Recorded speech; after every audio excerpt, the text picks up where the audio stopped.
안녕하십니까, 홍치표입니다.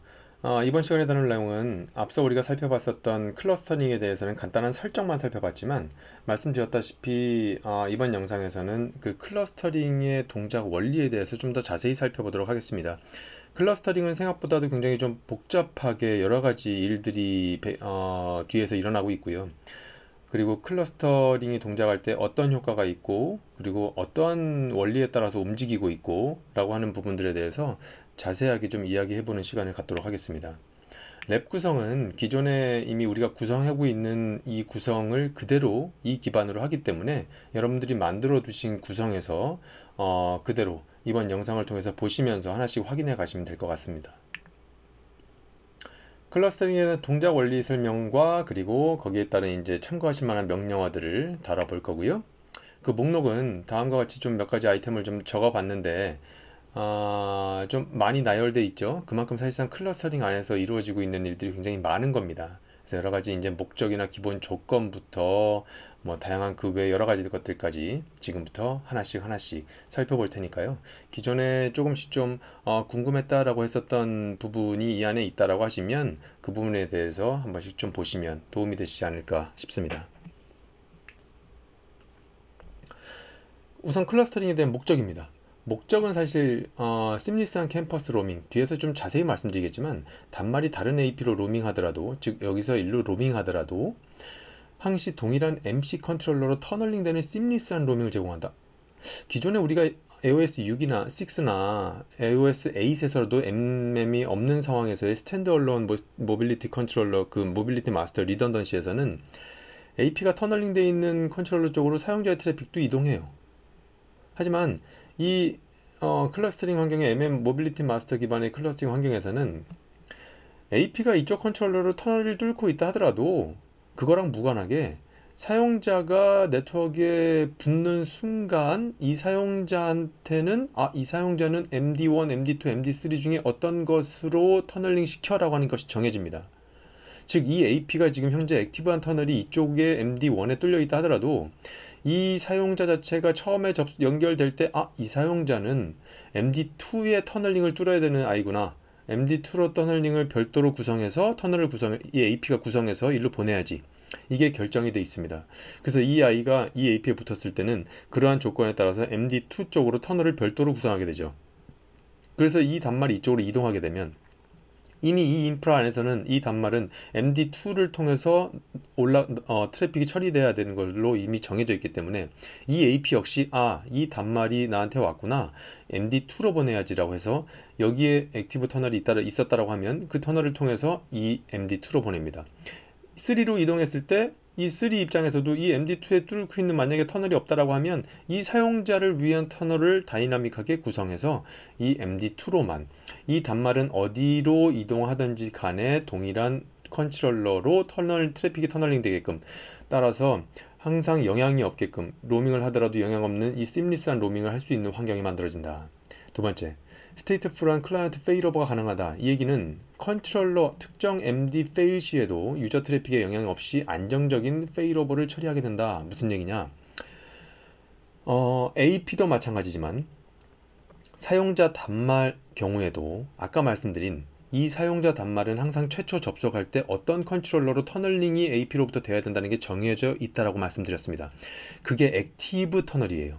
하지만 항상 이 AP의 터널이 되든 클라이언트 터널이 되든 이 터널들은 액티브 터널과 스탠바이 터널 두 가지를 미리 만들어 놓습니다. 따라서 맨 처음에 이 단말이 접속했을 때 AP를 통해서 액티브가 MD2, 스탠바이 터널이 MD3라고 했다라고 하면 MD2와 MD3 간에는 항상 이 터널을 미리 만들어 두고 이 두 개의 컨트롤러 간에는 이 사용자의 상태 정보를 다 공유하고 있기 때문에 MD2가 중간에 페일 난다 하더라도, 즉 원래 이 사용자의 액티브 터널 역할을 했었던 MD2가 다운된다 하더라도 MD3에서 이 사용자의 기존 공유됐었던 상태 정보를 가지고 그대로 사용자의 세션을 유지시켜 준다라는 거죠. 그래서 그렇게 컨트롤러가 죽더라도 다운되더라도 스테이트풀한 클라이언트의 페일오버가 가능하다. AP와 클라이언트 로드 밸런싱, 클라이언트 내 컨트롤러 멤버 간 AP와 유저들의 자동적인 부하 분산. 이게 지금 보면 여러 개의 컨트롤러가 있다고 하는 상황에서 AP가 수십 대 수백 대가 이제 막 액티브 터널을 붙을 거예요. 그리고 사용자 단말도 수백 수천 명이 붙을 때 액티브 터널이 막 붙을 겁니다. 근데 이것들이 우연치 않게 한쪽 두쪽 뭐 이런 쪽으로 한쪽으로 몰릴 수가 있어요. 이런 상황이 발생할 수 있기 때문에 이 클러스터 안에서는 이 AP의 액티브 터널이나 이 클라이언트 액티브 터널들을 적정한 순으로 로드 밸런싱해서 이 전체적인 리소스를 최적화해서 쓸 수 있게끔 로드 밸런싱을 수행합니다. 또 한 가지는 라이브 업그레이드예요. 클러스터 내 컨트롤러와 AP의 라이브 업그레이드를 지원한, 즉 서비스 중에 업그레이드를 지원할 수 있게 한다. 우리가 여태까지는 이런 업그레이드 작업을 하게 되면 항상 작업 시간을 별도로 잡아놓고 전체 업그레이드하고 중단시켜서 했단 말입니다. 하지만 클러스터 안에서는 서비스를 하는 중간에 업그레이드를 해도 사용자가 사용하기에 큰 무리가 없게끔 지원하는 라이브 업그레이드를 지원해요. 그래서 이 영상에서 다루진 않을 거지만 뒤에 이어지는 영상에서 라이브 업그레이드는 별도로 다뤄드리도록 하겠습니다. 그래서 그런 여러 가지 좋은 점들이 클러스터링에선 있어요. 그러면 이런 클러스터링을 구성하기 위한 기본적인 조건은 무엇이냐? 모빌리티 마스터가 필요하다라는 겁니다. 모빌리티 마스터가 없이는 이러한 클러스터링이 구성되지 않아요. 그래서 우리는 모빌리티 마스터를 기존에 이미 2대를 구성을 해놨죠. 그리고 이거는 모빌리티 마스터 간에 구성되는 클러스터링이 아니라 밑에 연결되는 매니지드 디바이스, 모빌리티 컨트롤러, 이 아이들 간에 구성되는 것이 클러스터링입니다. 그리고 이 클러스터 구성을 하기 위해서는 추가 라이센스가 필요하지 않고요. 이 밑에 이게 CAP, 캠퍼스 AP가 되든 리모트 AP가 되든 메시 AP가 되든 이런 클러스터링은 구성이 되게 됩니다. 기본 조건 중에 이제 좀 한 가지 또 살펴보도록 할게요. 우리는 다양한 컨트롤러 모델들을 갖고 있습니다. 7200 시리즈, 7000 시리즈, 그 다음 뭐 VMC, 버추얼 기반의 모빌리티 컨트롤러 모델들까지 다양하게 갖고 있어요. 이런 모든 것들을 다 지원하고요. 7200 시리즈들은 하나의 클러스터 안에 12대까지 묶일 수 있습니다. 7000 시리즈와 VMC들은 4대까지만 묶일 수 있어요. 4대까지만. 하드웨어 MC, 즉 이러한 하드웨어 기반 컨트롤러와 버추얼 기반의 VMC는 함께 구성이 되지 않습니다. 클러스터 구성이. 대신 7200과 7000 시리즈의 컨트롤러들은 이렇게 섞여서 구성할 수 있는 것은 기능상, 기술적으로는 지원하지만, 기능적으로는 지원하지만 이렇게 혼용해서 클러스터링 하는 것은 강하게 권장하지 않습니다. 그래서 같은 라인업 모델들 간에 시리즈들 간에 클러스터링 한다라고 여러분들은 보시면 될 것 같아요. 그게 좋을 것 같아요. 동일 클러스터 내 매니지드 디바이스는 같은 OS 버전으로 구성되어야 된다. 클러스터는 여러 개 만들 수도 있습니다. 대신 클러스터 안에 포함되어 있는 컨트롤러들 간에는 버전이 똑같아야 돼요. 뭐 8.7이면 다 8.7, 8.8이면 8.8, 8.6이면 다 8.6 이런 식으로 같아야 됩니다. 그리고 여러분들 AOS 6점대에서나 아니면 그 MM이 없이 구성했었던 스탠드얼론 기반의 모빌리티 마스터 리던던시 이중화 구성에서는 HA를 쓰셨죠. AP Fast Failover를 위해서. 하지만 클러스터링과 H Fast Failover는 함께 동작되지 않습니다. 물론 MM 기반의 클러스터링 구성에서도 HA Fast Failover 설정을 할 수는 있지만 클러스터링 기능이 워낙 더 우월한 부분이기 때문에 HA Fast Failover는 쓰지 않으시는 걸로 알고 계시면 될 것 같아요. 그래서 클러스터링을 쓰는 걸로 전제하겠습니다. 그러면 이제 클러스터 구성에 대해서 이제 살펴보도록 할게요. 클러스터가 구성되는 과정은 우리가 이 MC들의 상위 노드에서 클러스터 프로파일을 하나 만들고 거기에 클러스터들 이 MC 컨트롤러들을 다 리스트를 넣어놨죠. 그죠? 그리고 나서 각각의 MD, MC들에 들어가서 LC 클러스터 멤버십을 지정을 해줬고, 그죠? 이 상태에서 보면 그렇게 되면 일단 이 안에서 클러스터가 전체 서로 풀메시로 메시지를 교환합니다. 그리고 나서 여기에 통신 체크를 하게 되고요. 그렇게 되고 나서 이 클러스터 전체의 이름과 그 다음에 뭐 이 안에 각각 자기네들이 쓰고 있는 빌드, 그 이미지 빌드와 그 다음에 노드들에 대한 이 안에 목록들 정보와 이런 모두 여러 가지 것들을 다 공유를 하게 되고요. 이걸 하기 위해서 이 각각의 노드들은 처음에 서로 간을 다 체크한 다음에 IP색을 통해서 전체 풀 메시 연결을 하게 됩니다. 그래서 이 클러스터 안에 구성되는 이 여러 모든 컨트롤러들은요, 서로 각각의 다 서로 풀메시로 IPsec 터널링을 구성하고 있게 돼요. 그래서 이런 정도까지 확인이 됐을 경우에 이 상태를 L3 커넥티드라고 얘기를 할 수 있습니다. 우린 이제 L2 커넥티드를 우리가 앞선 영상에서도 L2 커넥티드가 되는 것을 확인 꼭 하라라고 이제 말씀을 드렸었는데, L2 커넥티드가 되기 위해서는 클러스터 각각의 컨트롤러 간에서는 자기가 가진 모든 VLAN, 자기 안에 가지고 있는 VLAN 뭐 40번, 80번, 90번, 40번, 80번, 90번 이쪽으로 다 L2 프로브 패킷을 다 보냅니다. 그게 다 각각의 리스판스를 받거나 서로 도달을 해야 내가 가진 모든 VLAN 쪽으로 L2 통신이 가능하구나 라는 것을 확인하게 돼요. 이렇게 되면 그때 이제 이 클러스터들은 서로 간에 L2 커넥티드로 붙었다라는 것으로 클러스터링 형성이 되게 됩니다. 그래서 우리가 일반적인 상황에서는 이 컨트롤러들은 같은 L2 대역에 들어가 있는 매니지먼트 VLAN 기반으로 만들어져요. 서로 다른 데이터 센터나 완전히 서로 다른 L3 구간에 서로 연결된 환경이 아닌 이상 같은 매니지먼트 대역의 L2 안에 연결되어 있는 컨트롤러들은 반드시 L2 커넥티드로 연결될 수 있게끔 반드시 구성하셔야 됩니다. 그렇게 구성하기 위해선 우리가 앞선 영상에서 분명히 봤었죠. exclude VLAN을 통해서 실제 사용하지 않은, 연결되어 있지 않은 VLAN 아이디나 혹은 특정 컨트롤러에만 세팅되어 있는 별도 VLAN이 있거나, 그래서 모든 컨트롤러들이 자기네들이 가진 모든 VLAN으로 L2 통신이 되지 않을 만한 환경들은 다 이 exclude VLAN을 통해서 그런 VLAN들을 다 exclude 처리해야 됩니다. 그래서 우리가 앞선 영상에서 만든 부분은 exclude VLAN으로 VLAN 1번까지 다 지정을 잘 했기 때문에 여기서 show LC 클러스터 VLAN prove status를 보시면 MD 레벨에서, MD 쉘 레벨에서 커넥션 타입이 L2 커넥티드로 되어 있는 것을 볼 수가 있어요. 이거는 뭐 그 LC 클러스터 그룹 멤버십에서도 이렇게 보실 수 있었죠. 하지만 만약에 특정 컨트롤러에서 이 MD1에 VLAN 888을 이쪽에만 만약에 지정해놨다 라고 한다면 MD1은 이쪽을 통해서 그 모든 클러스터들은 888을 통해서 통신이 되지 않아요. L2 통신이 되지 않아요. 이쪽만 가지고 있기 때문에. 따라서 이런 상태에서라면 L3 커넥티드가 됩니다. 그러면서 이 show LC 클러스터 VLAN prove status 명령어의 결과를 보면 VLAN fail이 현재 888 VLAN에서 발생되고 있다라는 걸 볼 수가 있죠. 그래서 여러분들이 중간에 이런 명령어들을 통해서 왜 L3 커넥티드로 자꾸 붙지? 혹시 내가 이렇게 익스클루드 시키지 않은 VLAN이 있었나? 라고 보시기 위해서라면 이때 이 show LC 클러스터 VLAN prove status 이 명령어로 한번 체크를 해보시는 것도 좋습니다. 그러면 각각 컨트롤러들은 이제 다 IPsec 풀메시로 L2 커넥티드로 돼요. 이 안에서 그런데 이 클러스터 안에 헤드가 될, 즉 우두머리가 될 리더를 구하게 됩니다. 왜냐하면 리더가 해야 될 역할들이 있거든요. 이 리더를 선출하는 방식은 컨트롤러별 프라이어리티. 우리는 컨트롤러를 아까 LC 클러스터를 여러분들 그 앞선 영상에서 등록할 때 그냥 IP만 넣었어요. 그렇게 되면 프라이어티가 이렇게 디폴트로 같은 값으로 다 들어갑니다.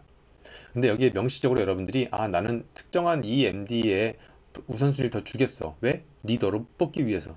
그래서 별도의 프라이어티 높은 값을 줬다면 그 아이가 우선입니다.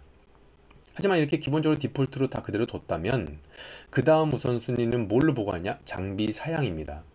지금 저의 경우는 7024, 7024, 7010으로 다 똑같은 AP 캐파시티를 갖고 있기 때문에 장비 사양도 동일하거든요. 근데 만약에 7240XM과 7220, 7210이 있었다라고 하면 프라이어티를 별도로 주지 않는 한 7240XM이 리더가 됩니다. 하지만 이렇게 장비 사양까지 동일한 경우라면 맥어드레스가 높은 아이가 리더로 선출됩니다. 지금 저 같은 경우에는 MD1 입장에서의 맥어드레스가 B, C로 이 밑에 있는 값들보다 다 높았기 때문에 이쪽 MD1이 리더가 된 것입니다.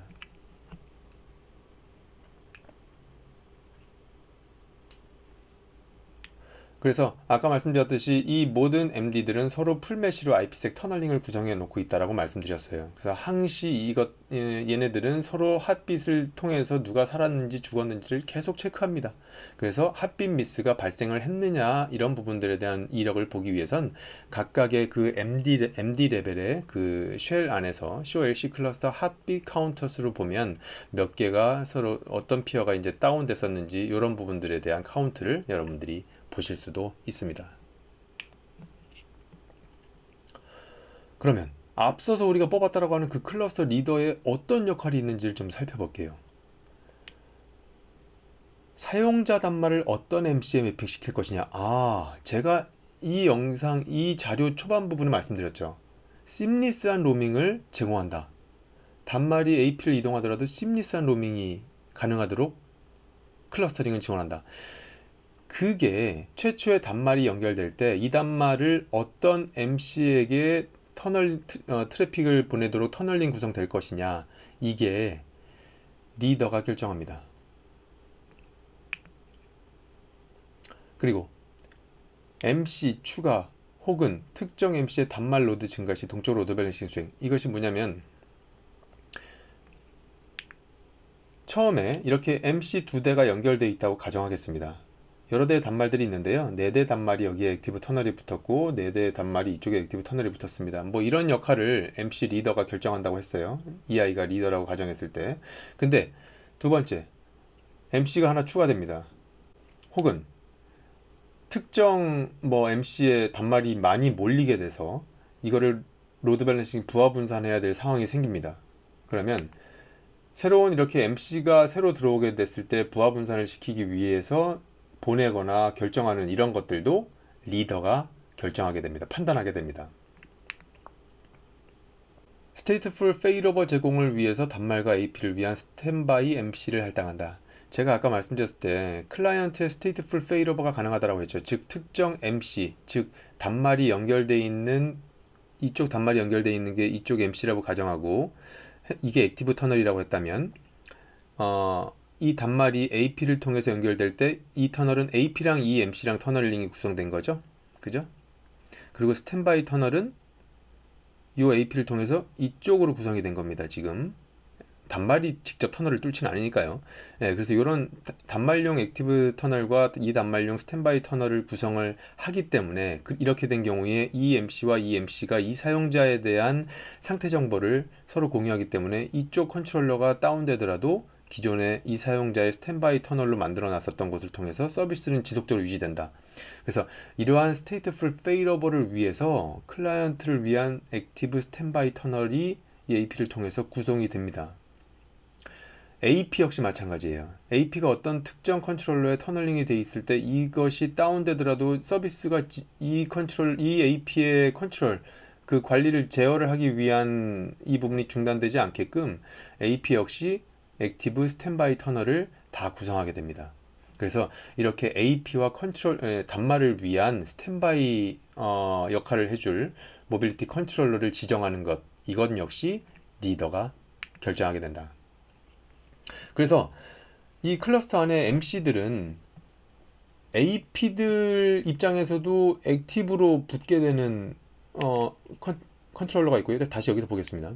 AP 입장에서 보면 이 AP 입장에서 보면 이 MC가 액티브, 이 MC가 스탠바이라고 가정할게요.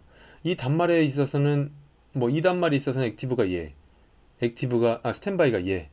즉 컨트롤러들은 어떤 역할을 가질 수 있느냐? AP의 액티브 컨트롤러 혹은 스탠바이 컨트롤러 역할도 가질 수 있고 단말의 액티브 컨트롤러, 단말을 위한 스탠바이 컨트롤러, 즉 이런 네 가지 역할을 컨트롤러는 수행할 수 있습니다. 따라서 컨트롤러들은 이 여러 네 가지를 한꺼번에 동시에 수행할 수도 있죠.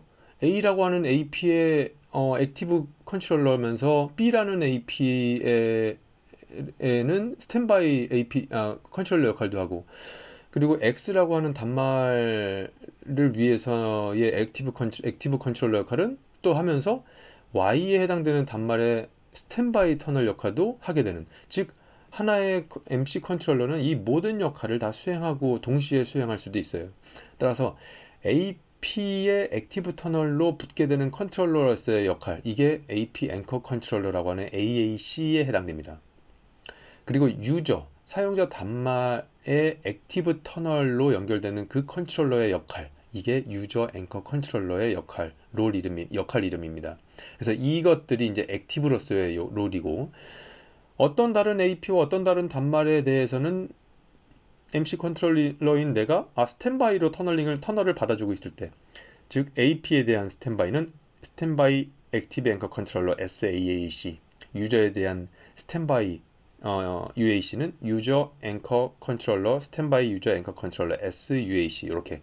그래서 여기는 스탠바이로서의 롤, 이렇게 네 가지의 롤로 구분됩니다. 그래서 AP 앵커 컨트롤러 AAC로서 한번 살펴보면요, AP가 처음에 네트워크에 연결되면요, AP는 First Contact Controller를 통해 AAC 정보를 받고 해당 모빌리티 컨트롤러의 터널링을 구성합니다. 이 얘기가 무슨 얘기냐면, 지금 여기 단말은 AAC, 액티브 앵커 컨트롤러의 터널링을 구성했죠. 이 구성할 수 있게 되는 원리가 뭐냐면, AP가 처음에 네트워크에 붙게 되면, 여러분들 이미 뭐 6점대나 뭐 8점대 스탠드얼론 방식으로 구성을 해보신 분들이라면, AP는 처음에 네트워크에 붙은 다음에 마스터 컨트롤러 IP를 찾아서 붙게 됩니다. 그런 것들이 이제 퍼스트 컨택 하게 되는 컨트롤러라고 우리가 여기서 이해할 수 있겠죠. 뒤에서 좀 더 제가 자세히 말씀드릴 거지만, 지금은 이해를 돕기 위해서 그러면 여러분들은 이 퍼스트 컨택 컨트롤러를 여러분들이 이미 알고 계실 수 있는 그 마스터 컨트롤러 IP, 즉 기존에 우리가 이전 설정에서 만들었었던 MD1과 MD2의 버추얼 IP, 그죠? AP가 마스터 디스커버하기 위한 그 IP라고 생각할게요. 그럼 지금 입장에서는 MD1과 MD2 간의 버추얼 IP를 이 아이가 가지고 있다고 가정하면, 처음에는 마스터 IP로서 찾아가요. 마스터 IP로서 퍼스트 컨택한 컨트롤러한테 갔을 때, 얘는 이 안에 있는 리더가 이 AP의 AAC, 이거는 MD1 네가 해 라고 하면, 이 MD1은 이 AP한테 알려줍니다. MD1이 AAC야, 너의 AAC야. 그래서 그 정보를 퍼스트 컨택 컨트롤을 통해서 받고, 마침 자기가 AAC예요. 그래서 퍼스트 컨택도 이쪽으로 했지만 AAC 정보를 얘한테 받아서 그 다음에 이렇게 액티브 컨트롤러 터널링을 한 겁니다. 반대로 만약에 이 컨트롤러가 MD1이고요, 이 컨트롤러가 MD2라고 가정할게요. 그러면 사용자는, 이 AP는 처음에 네트워크에 꽂았을 때 마스터 디스커버를 통해서 이 MD1 IP로 갈 거란 말입니다. 퍼스트 컨택을. 그럼 이쪽 퍼스트 컨택을 한 다음에 이 클러스터 안에서 클러스터 리더가 이 AP를 위한 AAC는 MD2야. 이게 MD2라고 할게. MD2야. 라고 결정을 했습니다. 이렇게 다 리더가 모든 MC한테 알려줘요. 그러면 리더를 통해서 받은 이 MD2는 내가 받아야겠구나 라고 알고 있고, 이 First Contact MD1은 리더가 알려준 그 AAC 정보 MD2, 야 너는 MD2로 가, MD2가 네 AAC야 라고 이렇게 알려줍니다. 그럼 그때 얘는 MD2가 내 AAC구나 라고 해서 얘한테 다시 가서 액티브 터널을 구성하게 되는 거죠. 클러스터 내에서 SAAC 역할을 담당할 MC 컨트롤러가 동적으로 지정된다. 이거 역시 앞에서 말씀드렸죠. 클러스터 리더가 결정합니다. 이 안에서. 그래서 이때는 누굴 통해서 알려주느냐? AP는 SAAC 역할의 MC의 스탠바이 터널을 구성하게 되는데요. 이때 이것은 AAC 클러스터 리더가 AAC를 통해 AAC한테 얘 스탠바이 AAC는 이거야 라고 알려줍니다. 그러면 이 AAC는 너는 스탠바이 AAC가 이 MD야 라고 알려줘요. 그럼 다 그때 이 AP가 스탠바이 터널링을 이 SAAC한테 구성하게 되는 겁니다. 그래서 이런 식으로 동작을 하게 되고요. 여기 이제 잠깐 부연 설명을 드리면, AP 시스템 프로파일에 우리가 예전 6점대나 이런 것처럼 LMS IP를 지정을 하게 되면, 이 클러스터 그리고 클러스터 프로파일에서 디폴트로 이네이블 되어 있는 AP 로드 밸런싱을 디세이블 하게 되면요, 이 해당 AP는 AP 시스템 프로파일에 있는 LMS IP를 무조건 AAC로 우선적으로 터널링을 구성하고, 그 다음에 클러스터가 알려주는 임의의 SAAC의 스탠바이 터널을 구성합니다. 이게 이제 매뉴얼한 분산 구성 방식을 이렇게도 이제 기존처럼 할 수는 있다라는 거지만 이렇게는 권장하지는 않습니다. 예, 워낙 이런 로드 밸런싱과 AAC 지정, SAC 지정이 자동적으로 잘 구성되게끔 만들어진 게 클러스터이기 때문에 이 매뉴얼한 방법은 가능은 하지만 그냥 참고로 알아두시면 될 것 같고요. 그래서 여기서 얘기했었던 First Contact Controller라고 하는 건 우리가 여러분들 알고 계실 때 마스터 IP라고 알고 계시면 이해가 편하다고 했죠. 그래서 최초 연결된 New AP는 마스터 IP로부터 이 AAC 정보를 받아오고 재연결된 AP 네트워크에서 끊어졌다가 이렇게 다 붙었어요. 이 클러스터의 정보들을 다 알고 있는 이 AP는 네트워크에 끊어졌다가 만약에 다시 연결하게 되면 뭔가의 노드 리스트라고 하는 이 리스트 값으로 이 AP는 이 클러스터의 모든 MC들에 대한 리스트를 받게 됩니다. 이곳에 연결되게 되면. 그래서 갖고 있어요. 그래서 이 AP는 네트워크 끊겼다가 다시 붙게 됐을 때는 이제 퍼스트 컨택을 마스터한테 가서 이 AAC 정보를 받아오는 게 아니라 그냥 기존에 자기가 갖고 있었던 노드 리스트의 맨 앞에, 그게 기존 가장 마지막에 자기가 AAC였었던 것이 노드 리스트의 맨 앞에 있습니다. 그 아이한테 퍼스트 컨택을 시도해서 AAC나 누구 찾아가면 돼? 라고 물어보게 되죠. 그래서 이 부분이 이렇게 진행된다는 거 간단히 말씀드렸고요. 이 부분은 이제 차차 진행하면서 좀 더 자세히 말씀드리도록 하겠습니다. 그래서 방금 전에 말씀드린 이 노드 리스트라고 하는 것이 AP의 환경 변수 안에 들어갑니다. 그래서 이 환경 변수는 여러분들 뭐 AP 스태틱하게 이런 설정 값들 넣었을 때 아마 많이 들어갔었죠. 부팅한 다음에 초기 이니셜 셋업 부팅할 때 엔터에서 이 부트 모드에 들어가게 되면 여기에 이제 기존에 여러분들이 못 보셨었던 부분들이 이제 나오게 돼요. 클러스터 안으로 구성되어 있는 모든 MC들의 리스트들이 이렇게 내려옵니다. 그리고 이때 이 112라고 하는 가장 앞에 있는 이 IP는 현재 이 AP가 가장 기존에 지금 AAC로 연결됐었던 IP예요. 그래서 이렇게 처음 부팅할 때 들어가서 프린트 env로 여러분들 보실 수도 있겠고요. 그냥 현재 붙어있는 AP를 굳이 이렇게 재부팅 시켜서 확인하지 말고 붙은 상태에서 이 환경 변수를 보려면 여러분들 그 AP의 콘솔로 연결하신 상태에서 보면 기본적으로 이제 콘솔 프로텍션이라고 해가지고 패스워드를 물어봐요. 이거는 그냥 임의의 값으로 기본적으로 세팅되어 있기 때문에 여러분들이 이제 그 AP 그룹에서 여러분들이 만드신 AP 그룹이나 혹은 뭐 최초 AP가 자동으로 들어가는 디폴트 AP 그룹이나 이 모두의 콘솔 패스워드를 여러분들이 다음과 같이 지정해서 이렇게 넣어놓으시면 여기 콘솔 이네이블 하고 프로텍션에 이 패스워드를 넣어놓으시면 여러분들이 입력하신 패스워드로 이제 들어가실 수 있으니까 이렇게 콘솔 연결한 상태에서 그 패스워드 누르고 여기서 ESC와 컨트롤 버튼과 K 버튼을 누르면 풀 액세스 권한으로 들어가실 수 있습니다. 이때 여기서 refresh-j라고 하는 이런 J 옵션의 명령어를 입력하게 되면 여기에 여러분들은 환경 변수 값을 그대로 똑같이 볼 수 있어요. 그래서 여기서 얘의 노드, EAP의 노드 리스트를 보실 수가 있게 되고요. 그래서 이런 식으로 여러분들이 만약에 환경 변수를 직접 확인하고 싶고 아니면 이런 다른 변수 혹은 뭐 노드 리스트를 확인하고 싶을 때 이렇게 방법으로 여러분들이 확인하실 수 있으니까 참고하시면 될 것 같습니다. 그래서 각각의 컨트롤러들은 이렇게 AAC로서 역할을 할 수도 있고 스탠바이 터널을 하기 위한 SAAC로 동작할 수도 있어요. 그래서 저는 여기 지금 보면 show AP 데이터베이스라는 걸 통해서 어떤 AP가 나한테 올라와 있느냐 테이블로 올라와 있느냐를 보기 위해서 이건 MM이고요. MD1 쉘 모드, MD2, MD3에 다 들어왔습니다. 여기서 show AP 데이터베이스를 다 확인해 본 거고요. 여기서 전체적인 AP의 목록은 데이터베이스 테이블은 MM에서도 전체 다 볼 수 있어요. 스위치 IP로 표시된 쪽이 이 AP에 대한 액티브 터널, 즉 AAC 역할을 하는 컨트롤러입니다. 옆에 스탠바이가 이 40.111MD1이 이 AP에 대해서는 스탠바이 AAC구나. 그래서 요 밑에 보면은 각각의 MD1에 들어갔을 때는 아무것도 플래그가 없는 경우라면 이 AP가 자기한테 액티브로 붙은 겁니다.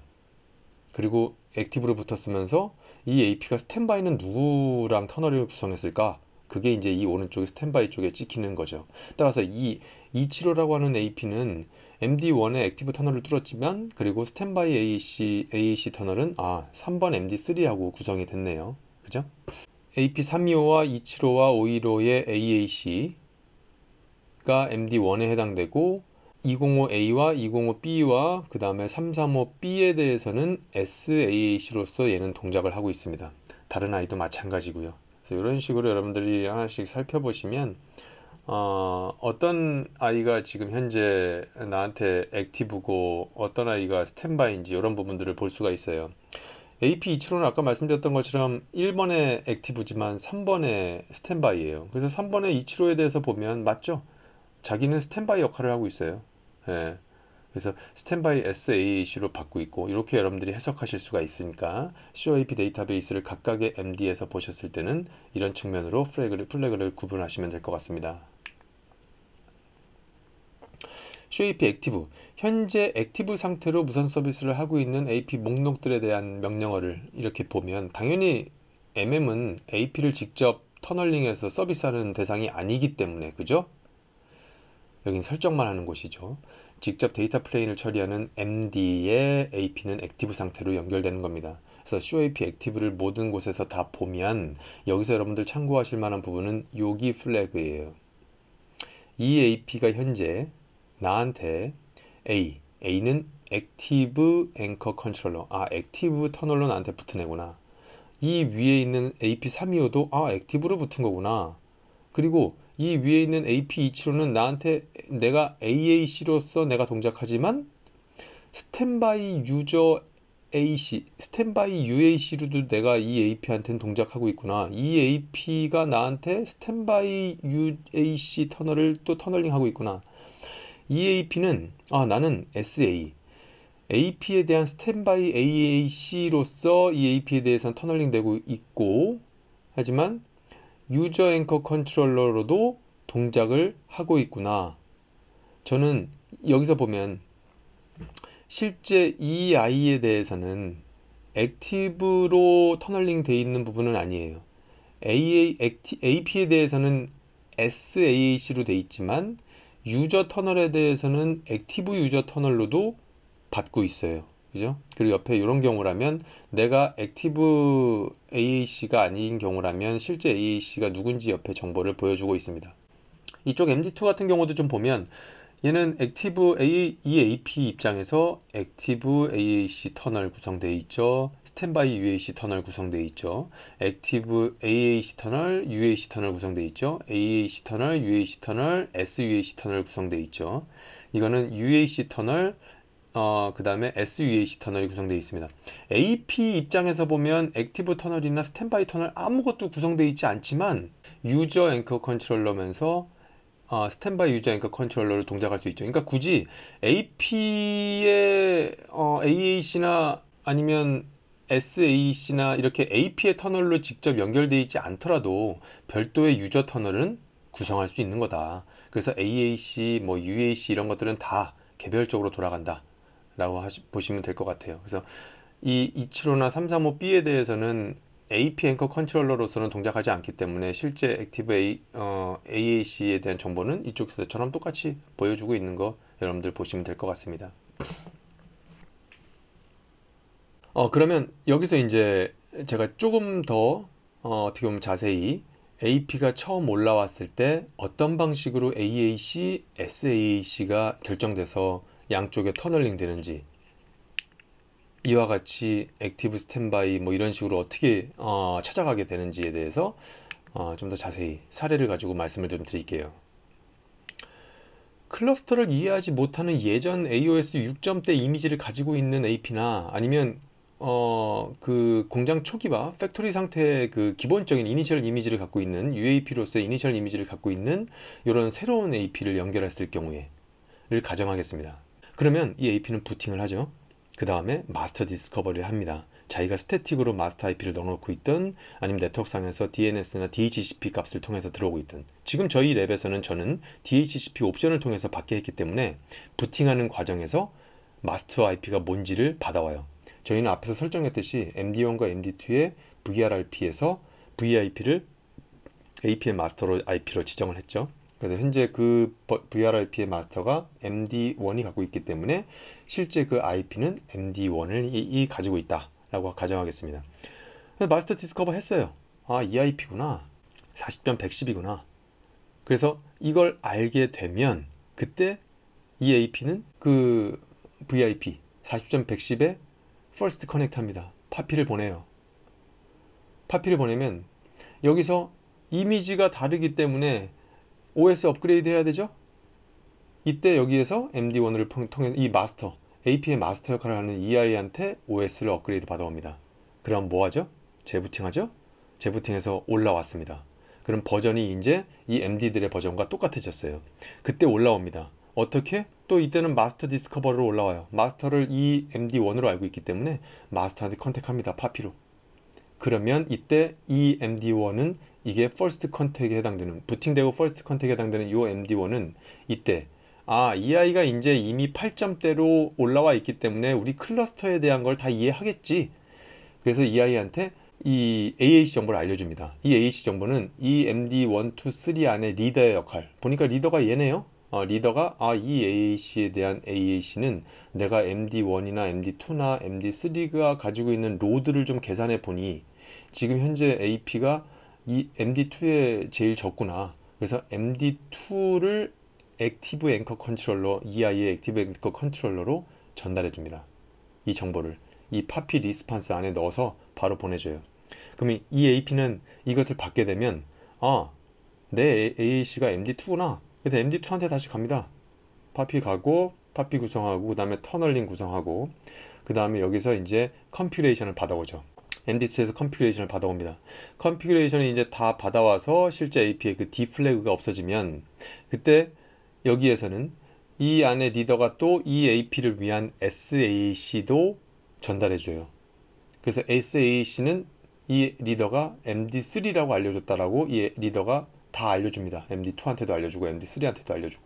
그래서 이 MD2가 연결되어 있는 AAC이기 때문에 여기에서 이 컴퓨터 다운로드가 다 마무리될 시점에 리더가 결정해서 알려준 MD3가 너의 SAC야라고 알려줍니다. 그리고 이때 노드 리스트도 다 같이 전달해줘요. 파피 리스판스를 통해서 요 값들은 SAC나 이런 것들은 파피 리스판스로 다 전달해줍니다.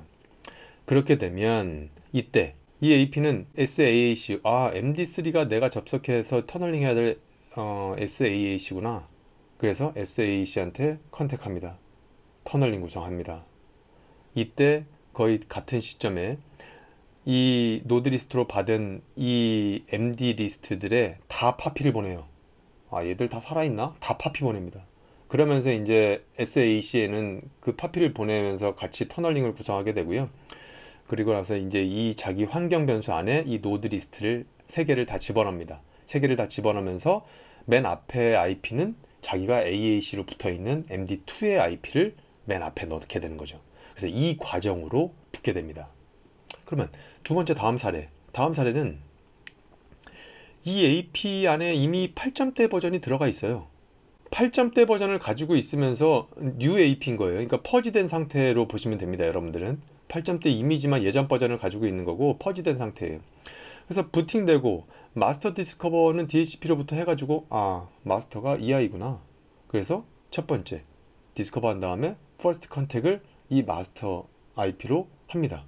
그래서 이때 EI는 이전처럼 여기서 OS 업그레이드를 바로 진행하는 게 아니라 이 AP가 우리 클러스터의 이런 이야기를 알아먹을 수 있는 아이이기 때문에 바로 직접 알려줘요. 우리 안에 있는 리더가 결정해서 너의 AAC는 MD2로 결정했으니까 내가 그걸 전달받아서 너한테 전달해 줄게. 그래서 MD2를 AAC로 이때 바로 알려줍니다. 파피 리스판스에. 그러면 이때 얘는 이걸 받고 그렇구나. 그러면 이 5번에서 AAC 한테 컨택합니다. MD2로. 이때 OS를 업그레이드 합니다. EI를 통해서. 그래서 OS 업그레이드 하면 뭐하죠? 리부팅 하죠. 리부팅하고 올라와요.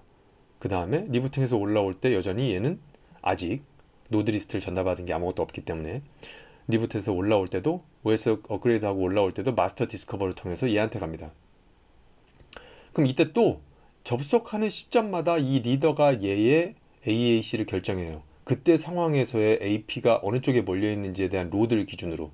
이때도 마침 보니까 MD2가 제일 적어서 이 리더 입장에서는 MD2를 AAC로 결정했네요. 그래서 그 AAC가 MD2가 네 AAC야라고 알려줬습니다.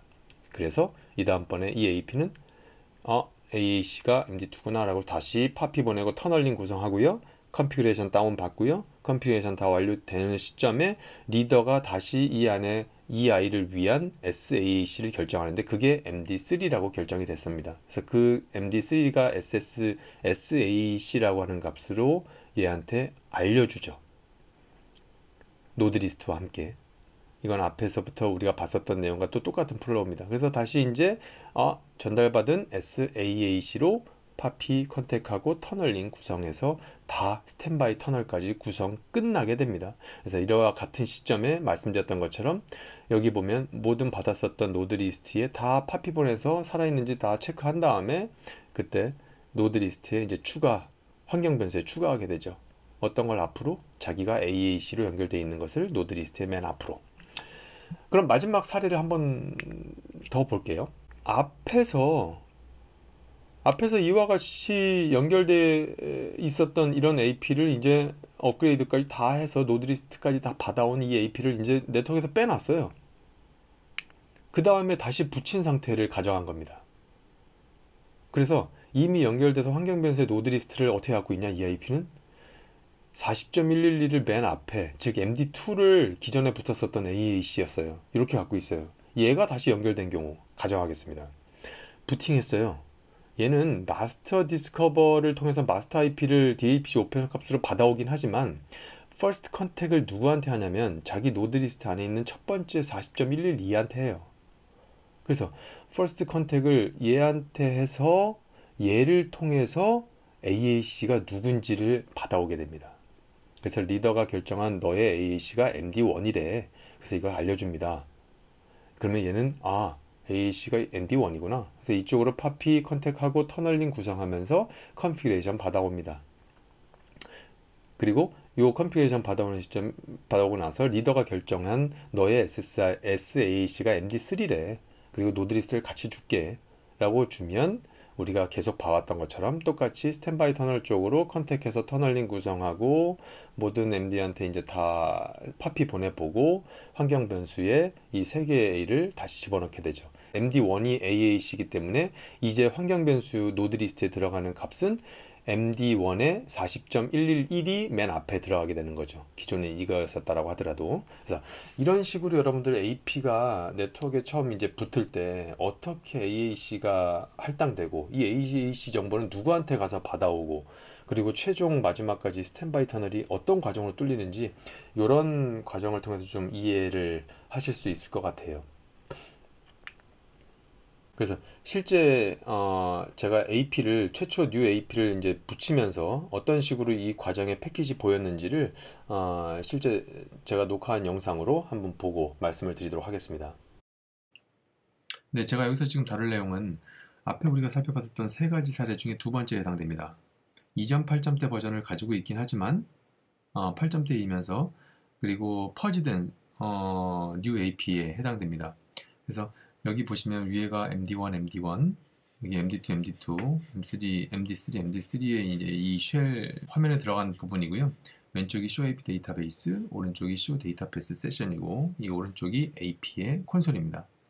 여기 보시면 이제 AP가 IP도 받아오고 그 다음에 마스터 IP도 DHCP를 통해서 디스커버를 했어요. AP가 처음에 올라오면 무조건 이 마스터로 확인된 IP를 통해서 마스터 IP 쪽에 그 514 시스로그 패킷하고 그 다음에 파피 하피 체크 관련된 쪽에서의 8209를 한번 보냅니다. 그래서 그 부분은 제가 앞에서 이제 교육 내용에서 그 부분은 좀 배제를 해놨던 거고요. 이제 514 시스로그 패키지 보였고 이제 8209 하피 체크가 한번 보일 겁니다.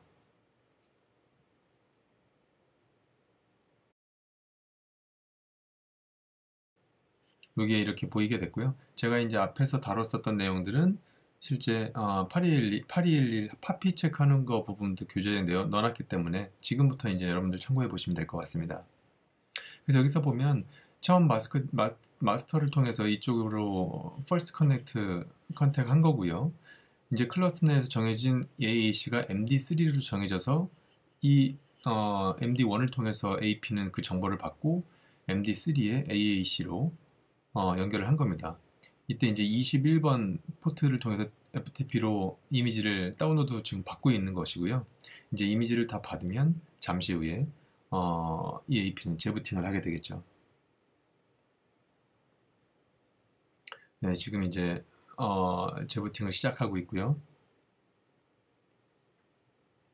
이때 이제 초기 부팅될 때 한번 보니까 뭐 이미지만 받고 특별한 게 한 게 없으니까 환경 변수에 저장된 건 아무것도 없는 상태입니다. 계속 부팅을 이어가고 있고요.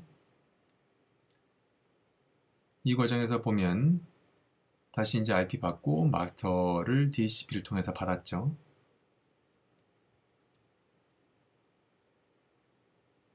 이때 이제 다시 이 아이는 마스터로 8211 시도를 할 겁니다. 이건 제가 말씀드렸던 514랑 이제 8209 한 번씩 보이는 거고요.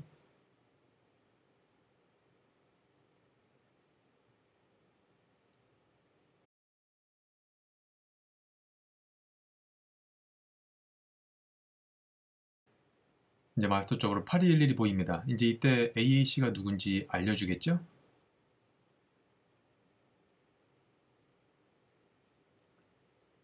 AAC가 MD3라고 알려줬습니다. 그래서 이 AP는 MD3에 지금 8211과 함께 지금 터널링을 구성을 하는 거고요. 그래서 이쪽에 보면 이제 컨피그를 다운로드 받고 있습니다. 디플래그가 없어졌고, 이때 이제 얘는 클러스터로부터 노드 리스트 전체하고 SAAC를 받았습니다. SAAC가 이쪽 MD2라고 받았기 때문에 MD2 쪽에 이렇게 8211과 터널 연결을 한 거예요. 그리고 여러분들 노드 리스트에도 보시면 지금처럼 우측 화면처럼 각각의 그 모든 노드들이 들어와 있는 거 보이고요. AAC에 해당되고 있는 현재 AAC로 붙어 있는 40.113 MD3 IP가 제일 앞에 나와 있는 거 보실 수 있을 겁니다. 다음은 이제 AAC 페일오버예요. 즉 액티브 앵커 컨트롤러로 동작했었던 아이가 다운이 됐을 경우, 페일이 됐을 경우를 말씀드리는 겁니다. 기존에 지금 AP가 정상적으로 AAC는 이쪽, SAAC는 이쪽으로 붙어 있어요. AAC가 페일 됐습니다. 자기가 붙었었던 AAC가 페일 됐어요. 이것은 이 아이가 감지합니다. 이 아이, 얘네들이 다 헬스 체크하잖아요. 근데 마침 자기가 스탠바이 역할을 하고 있는 SAAC로 동작하고 있는 이 AP가 자기가 붙어 있는데 이 AP의 액티브 역할을 하는 애가 죽었다라는 걸 확인했어요. 그러면 SAAC는 바로 이 AP한테 야, 너 이 아이 잘못됐으니까 나한테 스탠바이 터널 구성되어 있었던 쪽으로 이거 바로 액티브로 전환해 라고 알려주게 됩니다. 따라서 이때 그러면 이 AP는 이쪽에 기존에 구성되어 있었던 AAC에 대한 터널을 해제하고, 그죠? 그리고 나서 자기의 기존의 스탠바이 터널을 액티브로 바로 전환해서 기존에 이미 클라이언트에 대한 상태 정보는 서로 공유되어 있기 때문에 사용자의 세션이나 이런 사용은 전혀 이상 없이 그대로 사용하게 됩니다. 이 터널은 이미 구성되어 있었던 터널이었기 때문에요. 그래서 이 새로운 SAAC가 클러스터 리더를 통해서 이제 다시 할당되는 겁니다. 여기에 기존의 스탠바이 터널이 액티브로 전환됐기 때문에 남아있는 컨트롤러가 더 있다면 이 안에서의 리더는 이 AP를 위한 SAAC를 이걸로 EMC로 지정해서 새롭게 이 AP는 이쪽으로 스탠바이 터널을 뚫게 되는 거죠. 우리는 앞서서 이제 AAC, SAAC, 즉 AP 앵커 컨트롤러에 대해 살펴봤어요. 지금은 이제 그 남은 두 개의 롤, 유저 앵커 컨트롤러에 대해서 살펴보겠습니다. 액티브 유저 앵커 컨트롤러, 스탠바이 유저 앵커 컨트롤러. 유저 앵커 컨트롤러는 AP가 단말의 UAC에 동적 터널을 생성한다. 즉 AP는 자기의 AAC, SAAC 터널도 다 갖고 있어요. 하지만 제가 말씀드렸습니다. MM 기반의 이 클러스터링 환경에서는 AP를 위한 터널과 이 클라이언트를 위한 터널이 다 다른 롤의 역할로 수행하기 때문에 처음에 이 단말이 여기 AP에 붙게 됐을 때 리더가 결정합니다. 이 단말은 MC, 이 두 번째 있는 MC가 얘의 UAC야. 액티브한 유저 앵커 컨트롤러야. 그래서 이 AP는 처음에 단말이 접속할 때 이쪽에 터널이 없다라면 자기가 액티브 터널, 스탠바이 터널로 자기가 기존의 AP 터널로 갖고 있었던 터널이 이쪽에 없었다라면 동적으로 터널을 만듭니다. 이 유저를 위해서. 제가 맨 서두에도 말씀드렸듯이 로밍을 하게 됐을 때도 여전히 이 클러스터 안에서 이 단말을 위한 유저 앵커 컨트롤러는 무조건 얘라는 건 모든 노드가 알고 있고 모든 AP도 알고 있어요. 그래서 AP가 이쪽으로 로밍해서 왔을 때 이 AP는 이 단말을 이쪽 컨트롤러로 터널링해서 보내야 된다는 걸 알고 있습니다. 근데 이 AP는 기존에 갖고 있었던 자기의 터널이 여기에 있기 때문에 그 터널로 이제 이 사용자 단말 트래픽을 보내게 되는 거죠. 즉 이 사용자 입장에서는 이쪽에 있었거나 이쪽에 있었거나 결국 모든 트래픽은 이 동일한 컨트롤러가 다 심리스하게 처리하고 있는 상황이 되는 겁니다.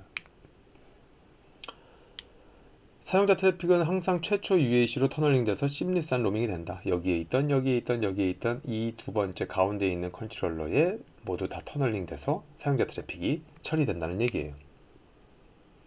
그러면 도대체 어떻게 사용자가 처음 붙을 때 UAC를 클러스터 안에서 결정을 하느냐, 그 로직을 좀 살펴보도록 하겠습니다.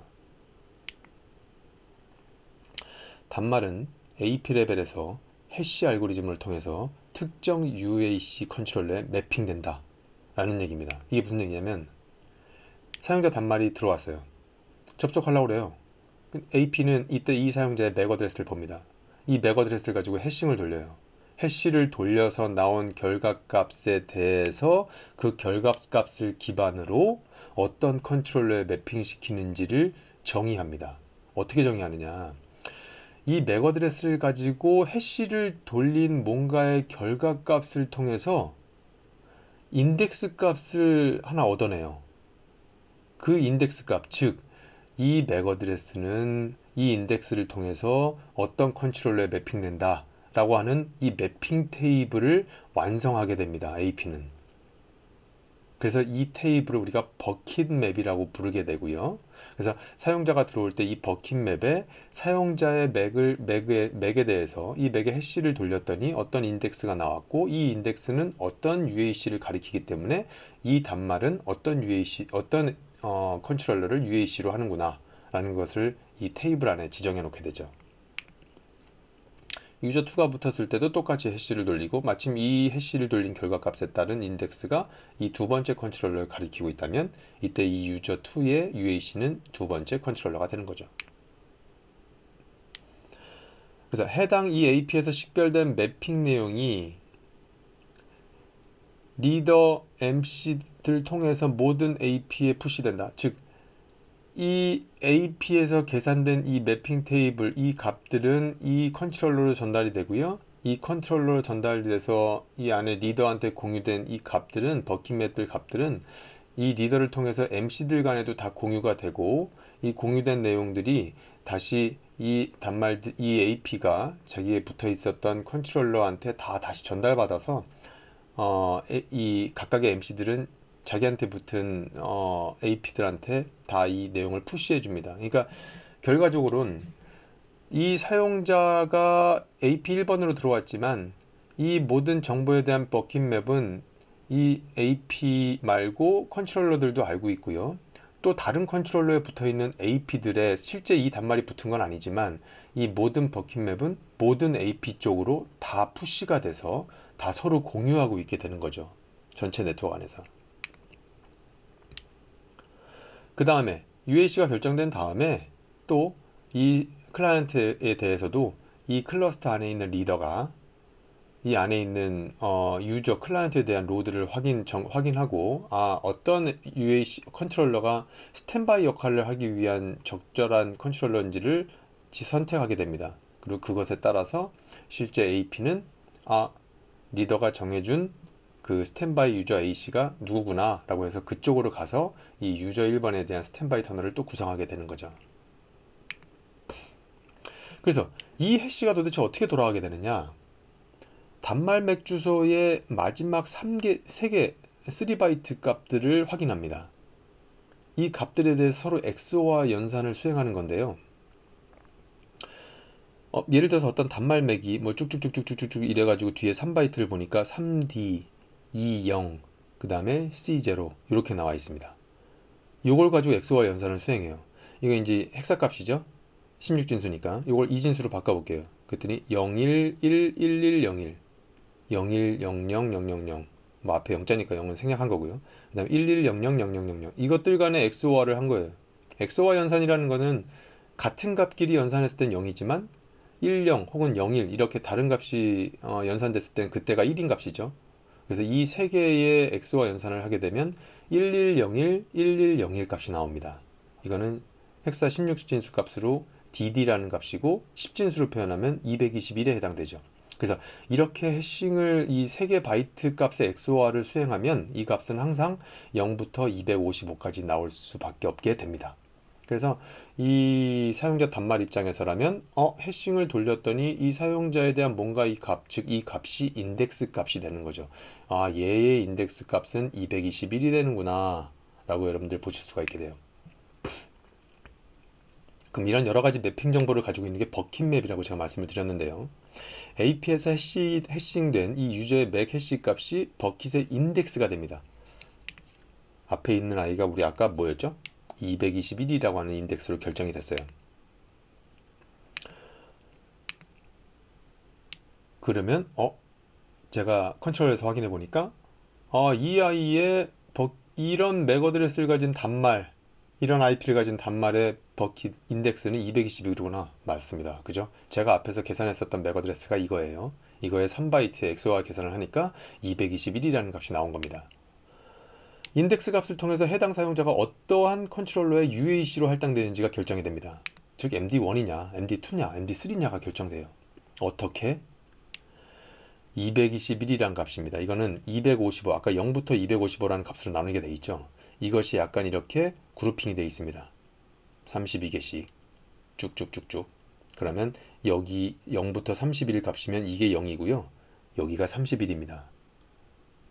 그럼 여기에 221이 해당되는 걸 찾아보려면 여기 192부터 223, 이게 192번째고요. 이게 223번째입니다. 그러면 지금 얘가 221이니까 223, 222, 221, 221에 해당되는 값이 바로 2에 해당됩니다. 그래서 이 2라고 하는 값이 뭐냐?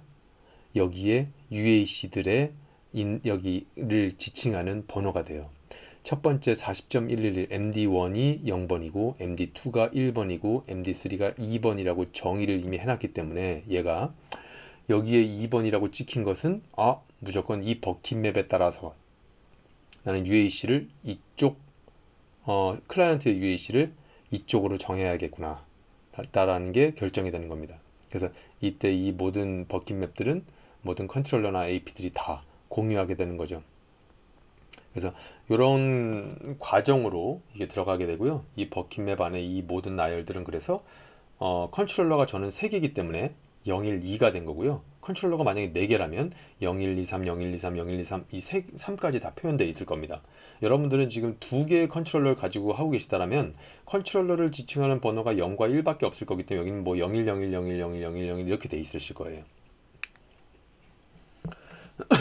그래서 여기서 보면 이제 이렇게 사용자가 붙었을 때 붙은 사용자들에 대해서 우리가 확인하려면 MM에서 글로벌 유저 테이블 리스트라고 하는 값이 있었죠. 그래서 MM에서 이렇게 보니까 붙은 사용자들이 이제 쭉쭉쭉쭉 이제 보이는데 이 사용자가 현재 붙어있는 액티브로 붙어있는 것이 뭔지를 보니까 여기 40.113에 붙어있구나. 그리고 각각의 MD 레벨에서는 MD의 레벨에서는 쉘 레벨에서는 보면 show AA 클러스터라고 하는 명령을 통해서요. 이 사용자의 인덱스 정보를 알 수가 있어요. 그래서 요 정보가 요 명령어가 바로 제가 앞서서 말씀드렸던 요 결과값을 다음에 이 명령어로 본 거고요. 그래서 show AA 클러스터 이 MD 레벨에서 클러스터 ESSID EMP80 ESSID EMP80에 붙은 애들에 대해서만 본 겁니다. 아니면 ESSID-all이라고 하면 전체를 다 보여줘요. 그래서 이런 명령어를 통해서 이 맥 어드레스 IP를 가진 사용자 단말의 인덱스가 해싱을 해보니 221이구나 라를 알게 되는 거죠. 그래서 여기 보면 show AA 클러스터 ESSID 이번엔 버킷맵이라고 하는 걸 보면 이제 우리가 앞에서 잠깐 살펴봤었던 그 버킷맵이 여기 보이는 겁니다. 그래서 여기 배치된 나열된 것에서 221번에 해당되는 게 2번이라는 걸 가리키고 있었기 때문에 3번 MD가 UAC가 된 거죠. 그래서 이런 것들은 show AC A 클러스터 ESSID 버킷 맵 요걸로도 볼 수도 있고요. show SAPM 버킷 맵이라고 하는 명령으로도 볼 수 있습니다. 그래서 AP 매니지먼트에 관련된 그 프로세스 모듈이 이 컨트롤러에서 돌아가고 있는 모듈 SAPM이라고 하는데 그 안에서 이제 버킷 맵을 이렇게 볼 수 있는 명령어도 있기 때문에 이 두 가지로 여러분들은 확인하실 수가 있어요. 각각의 MD 레벨에서. 여기 보면 이제 AP 레벨입니다. AP도 이 모든 걸 갖고 있다라고 했어요. 그래서 여기 보면 이제 show AP 리모트 디버그 버킷 맵 SAPD 이거는 이 시스템 AP 데몬 AP 매니지먼트에 대한 건 앞서서 봤었던 명령어는 컨트롤러 측면이고 SAPD는 이제 AP 측면입니다. AP 프로세서에서 돌고 있는 그리고 그 AP 네임 지정한 게 AP515 이 안에서 지금 실제 데몬으로 돌고 있는 거 안에서 버킷맵의 정보를 보여주게 되는 거죠. 그래서 이렇게 AP 입장에서의 버킷맵 정보도 우리가 확인할 수가 있습니다. 모든 것들은 다 동일해요. 컨트롤러나 AP나. 그래서 이제 여기서 보는 거는 이제 몇 가지 대시보드 화면을 좀 보고 넘어갈 겁니다. 여기 우리가 지금 클러스터를 설정하고 있는 것은 하드웨어 HW 컨트롤러 2레벨이니까 여기서 대시보드의 인프라스트럭처 쪽에 보면 여기 이제 액세스 포인트를 클릭해서 들어와 보시면 이렇게 액세스 포인트 리스트가 보입니다. 여기 보면 여러분들이 그 클러스터 어떤 클러스터에 할당돼서 구동되고 있는 것인지를 볼 수 있고요. 그리고 이 AP들이 각각 어떤 것을 UAC, SUAC로 잡고 있는지도 볼 수가 있죠. 그래서 여기 여러분들이 보실 수 있는 항목들은 이 오른쪽에 이 아이콘을 클릭해서 이 컬럼 종류를 선택하실 수 있어요. 그리고 각각의 이 AP 리스트의 오른쪽에 이렇게 마우스를 이렇게 쭉 올려보면 이런 아이콘이 보이는데 이 아이콘을 통해서 클릭해서 이 AP를 통한 패킷 캡처를 직접 하실 수도 있습니다. 그리고 각각의 AP 위에를 클릭하면 이렇게 하위에 좀 더 디테일한 정보가 이렇게 보여지게 되는 것 여러분들 참고하실 수 있어요. 이번엔 클라이언트입니다. 이 HW 컨트롤러 쪽의 대시보드의 오버뷰 쪽에서 우리는 클라이언트 쪽을 클릭하면 이렇게 클라이언트 리스트 항목을 볼 수 있어요. 마찬가지로 UAC, 액티브 UAC, 유저 앵커 컨트롤러가 어디에, 스탠바이 유저 앵커 컨트롤러가 어디에 연결되어 있느냐 정보를 똑같이 볼 수 있죠. 그리고 이 컬럼에 대한 어떤 걸 보게끔 나열할 거냐라는 것은 똑같이 이 아이콘을 통해서 여러분들이 변경하실 수도 있습니다. 그리고 이 대시보드의 인프라스트럭처 쪽에 클러스터즈라고 하는 것을 클릭해보면 이렇게 현재 구동되고 있는 클러스터에 대한 정보가 볼 수 있어요. 우리는 랩 클러스터라고 하는 것을 클러스터 프로파일 그룹 프로파일로 만들었죠. 그래서 이 클러스터 안에 지금 8.8.0.1의 MC들이 돌아가고 있고 컨트롤러가 3개고 그죠?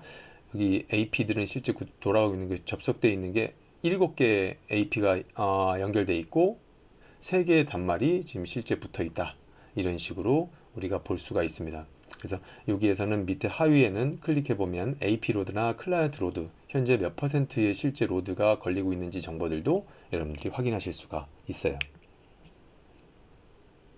그럼 이번에 클라이언트 로밍입니다. 이건 앞에서도 몇 차례 말씀을 드린 부분이라 이제 다시 한번 말씀드리면 좀 더 이제 여러분들이 수월하게 따라오실 수 있을 것 같아요. 그죠? 단말 이동 시에 UAC 터널링 연결되는 부분. 최초 AP의 접속, AP는 단말 맥 해시를 통해서 UAC를 지정하게 되죠. 그 UAC가 만약에 MD2로 받았습니다. 그 버킷맵, 인덱스 값과 버킷맵을 통해서 이 MD2가 이 클라이언트의 UAC로 지정된 거예요. 단말 트래픽은 AP1에서 MD2로 이제 동적 터널링이 AP1에서 이쪽으로 터널링이 구성되죠. 왜냐하면 얘의 UAC가 이쪽이기 때문에. 근데 마침 얘는 액티브 터널을 이쪽으로만 갖고 있고 만약에 스탠바이 터널을 이쪽으로 갖고 있다라면 이쪽에 대한 터널은 없었겠죠. 그래서 이때 터널이 없으면 동적 터널을 구성하게 됩니다. 단말이 AP2로 이동하게 되면 단말 트래픽은 AP2와 MD2 간에 구성되어 있는 액티브 터널 혹은 여기 스탠바이 터널이었다면 스탠바이 터널 기존에 구성되어 있는 터널이 있었다라면 그쪽으로 바로 올라갈 수 있게 되는 거죠.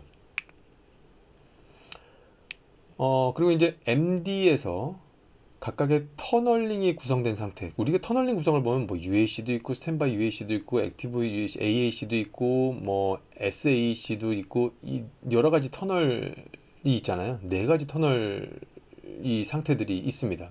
그래서 그 각각 MD와 AP 간의 터널링이 어떻게 돼 있는지를 이제 예시로 한번 살펴보려고 해요.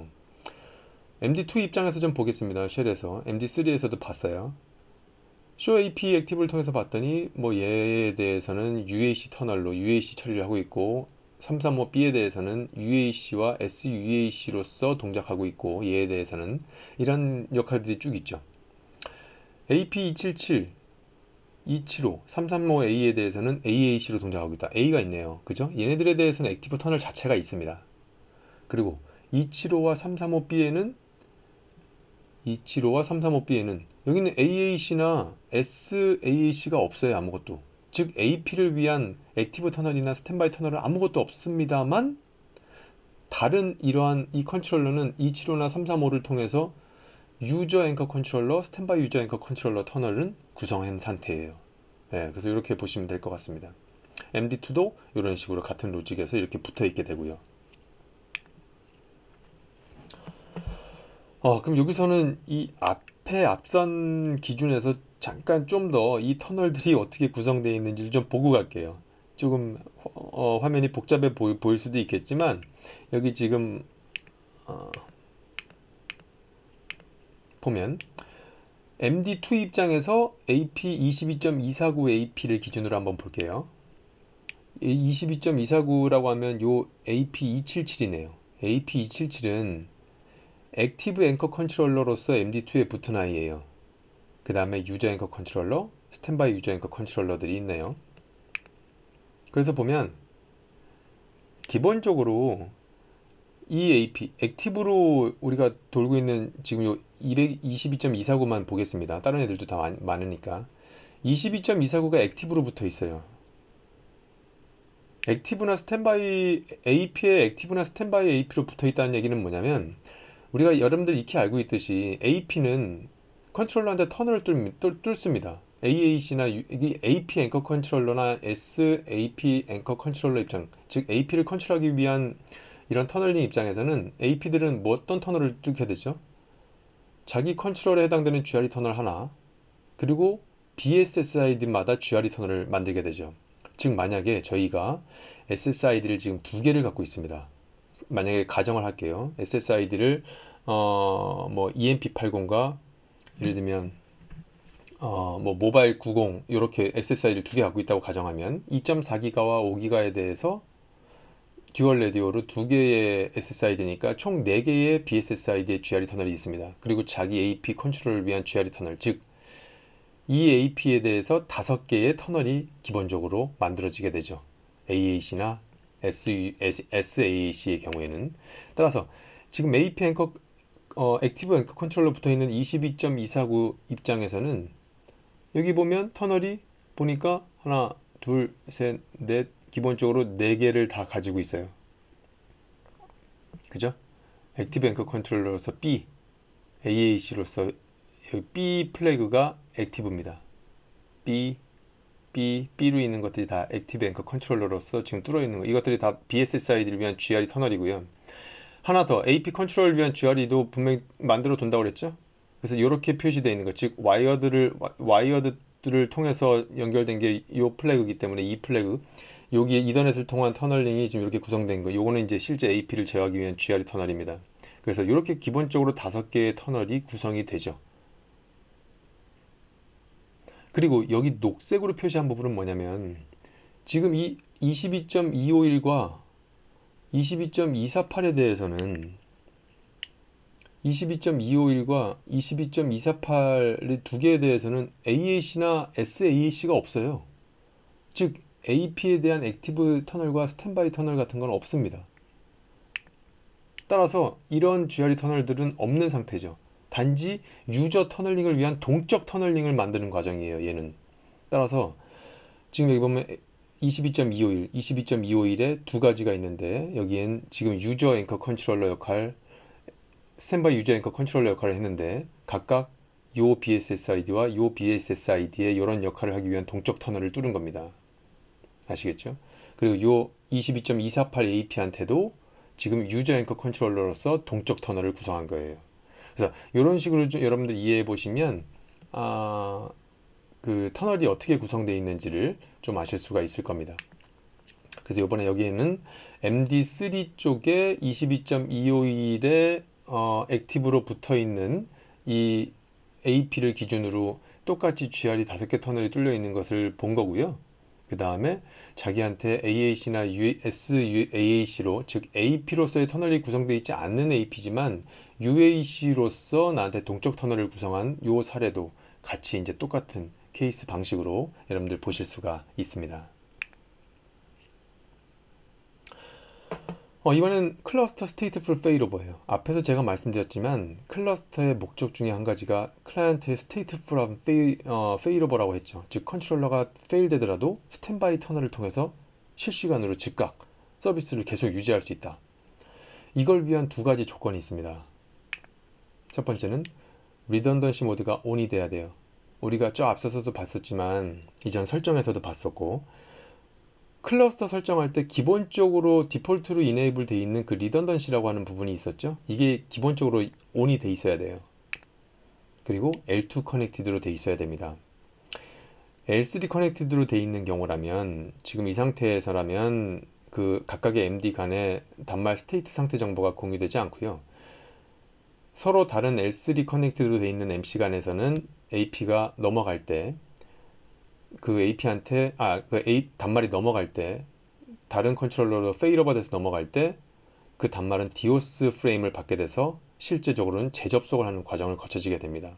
따라서 이 풀 리던던시 입장에서는 AP에 대해서는 풀 리던던시를 지원하지만 단말 입장에서 봤을 때는 이렇게 디오스 프레임을 맞고 다시 재접속하는 과정이기 때문에, 그래서 우리가 똑같이 같은 L2 안에 구성되어 있는 MC 간에서는 반드시 L2 커넥티드로 구성을 하라고 말씀드린 부분이, 그만큼 L2 커넥티드 구성했을 경우에 여러 가지 이런 가용성들이 보장되기 때문입니다. 그래서 이렇게 보면 그룹 멤버십에 보면 기본적으로 리던던시 모드 ON, 이건 디폴트로 이네이블 상태니까 이렇게 표시되어 있는 거 보시고, 여기 밑에 L2 커넥티드로 다 모든 MD들이 연결되어 있는 것, 이 두 가지 조건만 만들어지면 사용자에 대해선 이 스테이트풀한 페일오버가 되는 것은 보장이 됩니다. SUAC에서 단말 상태 정보 싱크, 이거는 스탠바이 UAC로 넘어가는 과정이잖아요. 스탠바이 UAC로 넘어가는 과정에서 아까처럼 그 두 가지 조건이 마무리가 되면, 그 보장이 되면, 액티브 UAC, 만약에 그게 MD1이라고 했다면 MD1 쪽으로 터널링 돼 있던 단말이 MD1이 다운됐다 하더라도 스탠바이 UAC를 뚫어놨었던 MD2 쪽으로 바로 통신이 됩니다. 그때 디오스라고 하는 프레임도 보내지지 않기 때문에 사용자는 재접속하지 않고요. 기존에 이미 MD1과 MD2가 사용자 스테이트, 클라이언트 스테이트에 대한 정보를 다 쉐어하고 있기 때문에 서비스 중단 없이 바로 넘어가는 거죠. 그 상태 정보를 공유한다라고 하는 것은 그 클라이언트 스테이트를 싱크한다는 얘기는 뭐 사용자 정보, 그 다음에 그 키 값들, 캐시, 그 다음 PMK ID 값들에 대한 캐시들, 이런 정보들을 다 갖고 있기 때문에 양쪽 컨트롤러들 간에 다 쉐어가 되는 겁니다. 그래서 MD1 입장에서는 자기한테 액티브로 붙어있지 않은, 즉 UAC로 자기한테 터널링 되지 않은 스탠바이 UAC로 붙어있는 단말들에 대한 목록도 볼 수 있는데, 이때 이제 자기네들은 이런 모든 이런 정보들이 다 스탠바이 UAC한테도 다 싱크가 된 것을 이렇게 확인하실 수가 있어요. 그래서 show user table 스탠바이나 뭐 MD1 입장에서 뭐 show database user 스탠바이나 이런 것들을 통해서 이 단말들이 다른 쪽에 UAC로 액티브하게 붙어 있지만 나한테 스탠바이 UAC로 붙어 있기 때문에 그 사용자에 대한 상태를 내가 다 이렇게 쉐어하고 있다. 여기서 보면 여기는 B라고 하는 것이 이제 스탠바이로서 나한테 연결되어 있다라고 하는 정보고, 여기 안에 보면은 이런 정보로 여러 가지들이 다 이제 쉐어가 됩니다. 그래서 지금 제가 말씀드렸던 것처럼 사용자가 UAC로 터널링 뚫려 있었던 MD1이 다운되더라도 서비스에 전혀 이상 없이 페일오버 되는 과정에 대해서 제가 녹화했었던 다른 영상으로 실제 어떻게 동작하는지를 보고서 진행하도록 하겠습니다.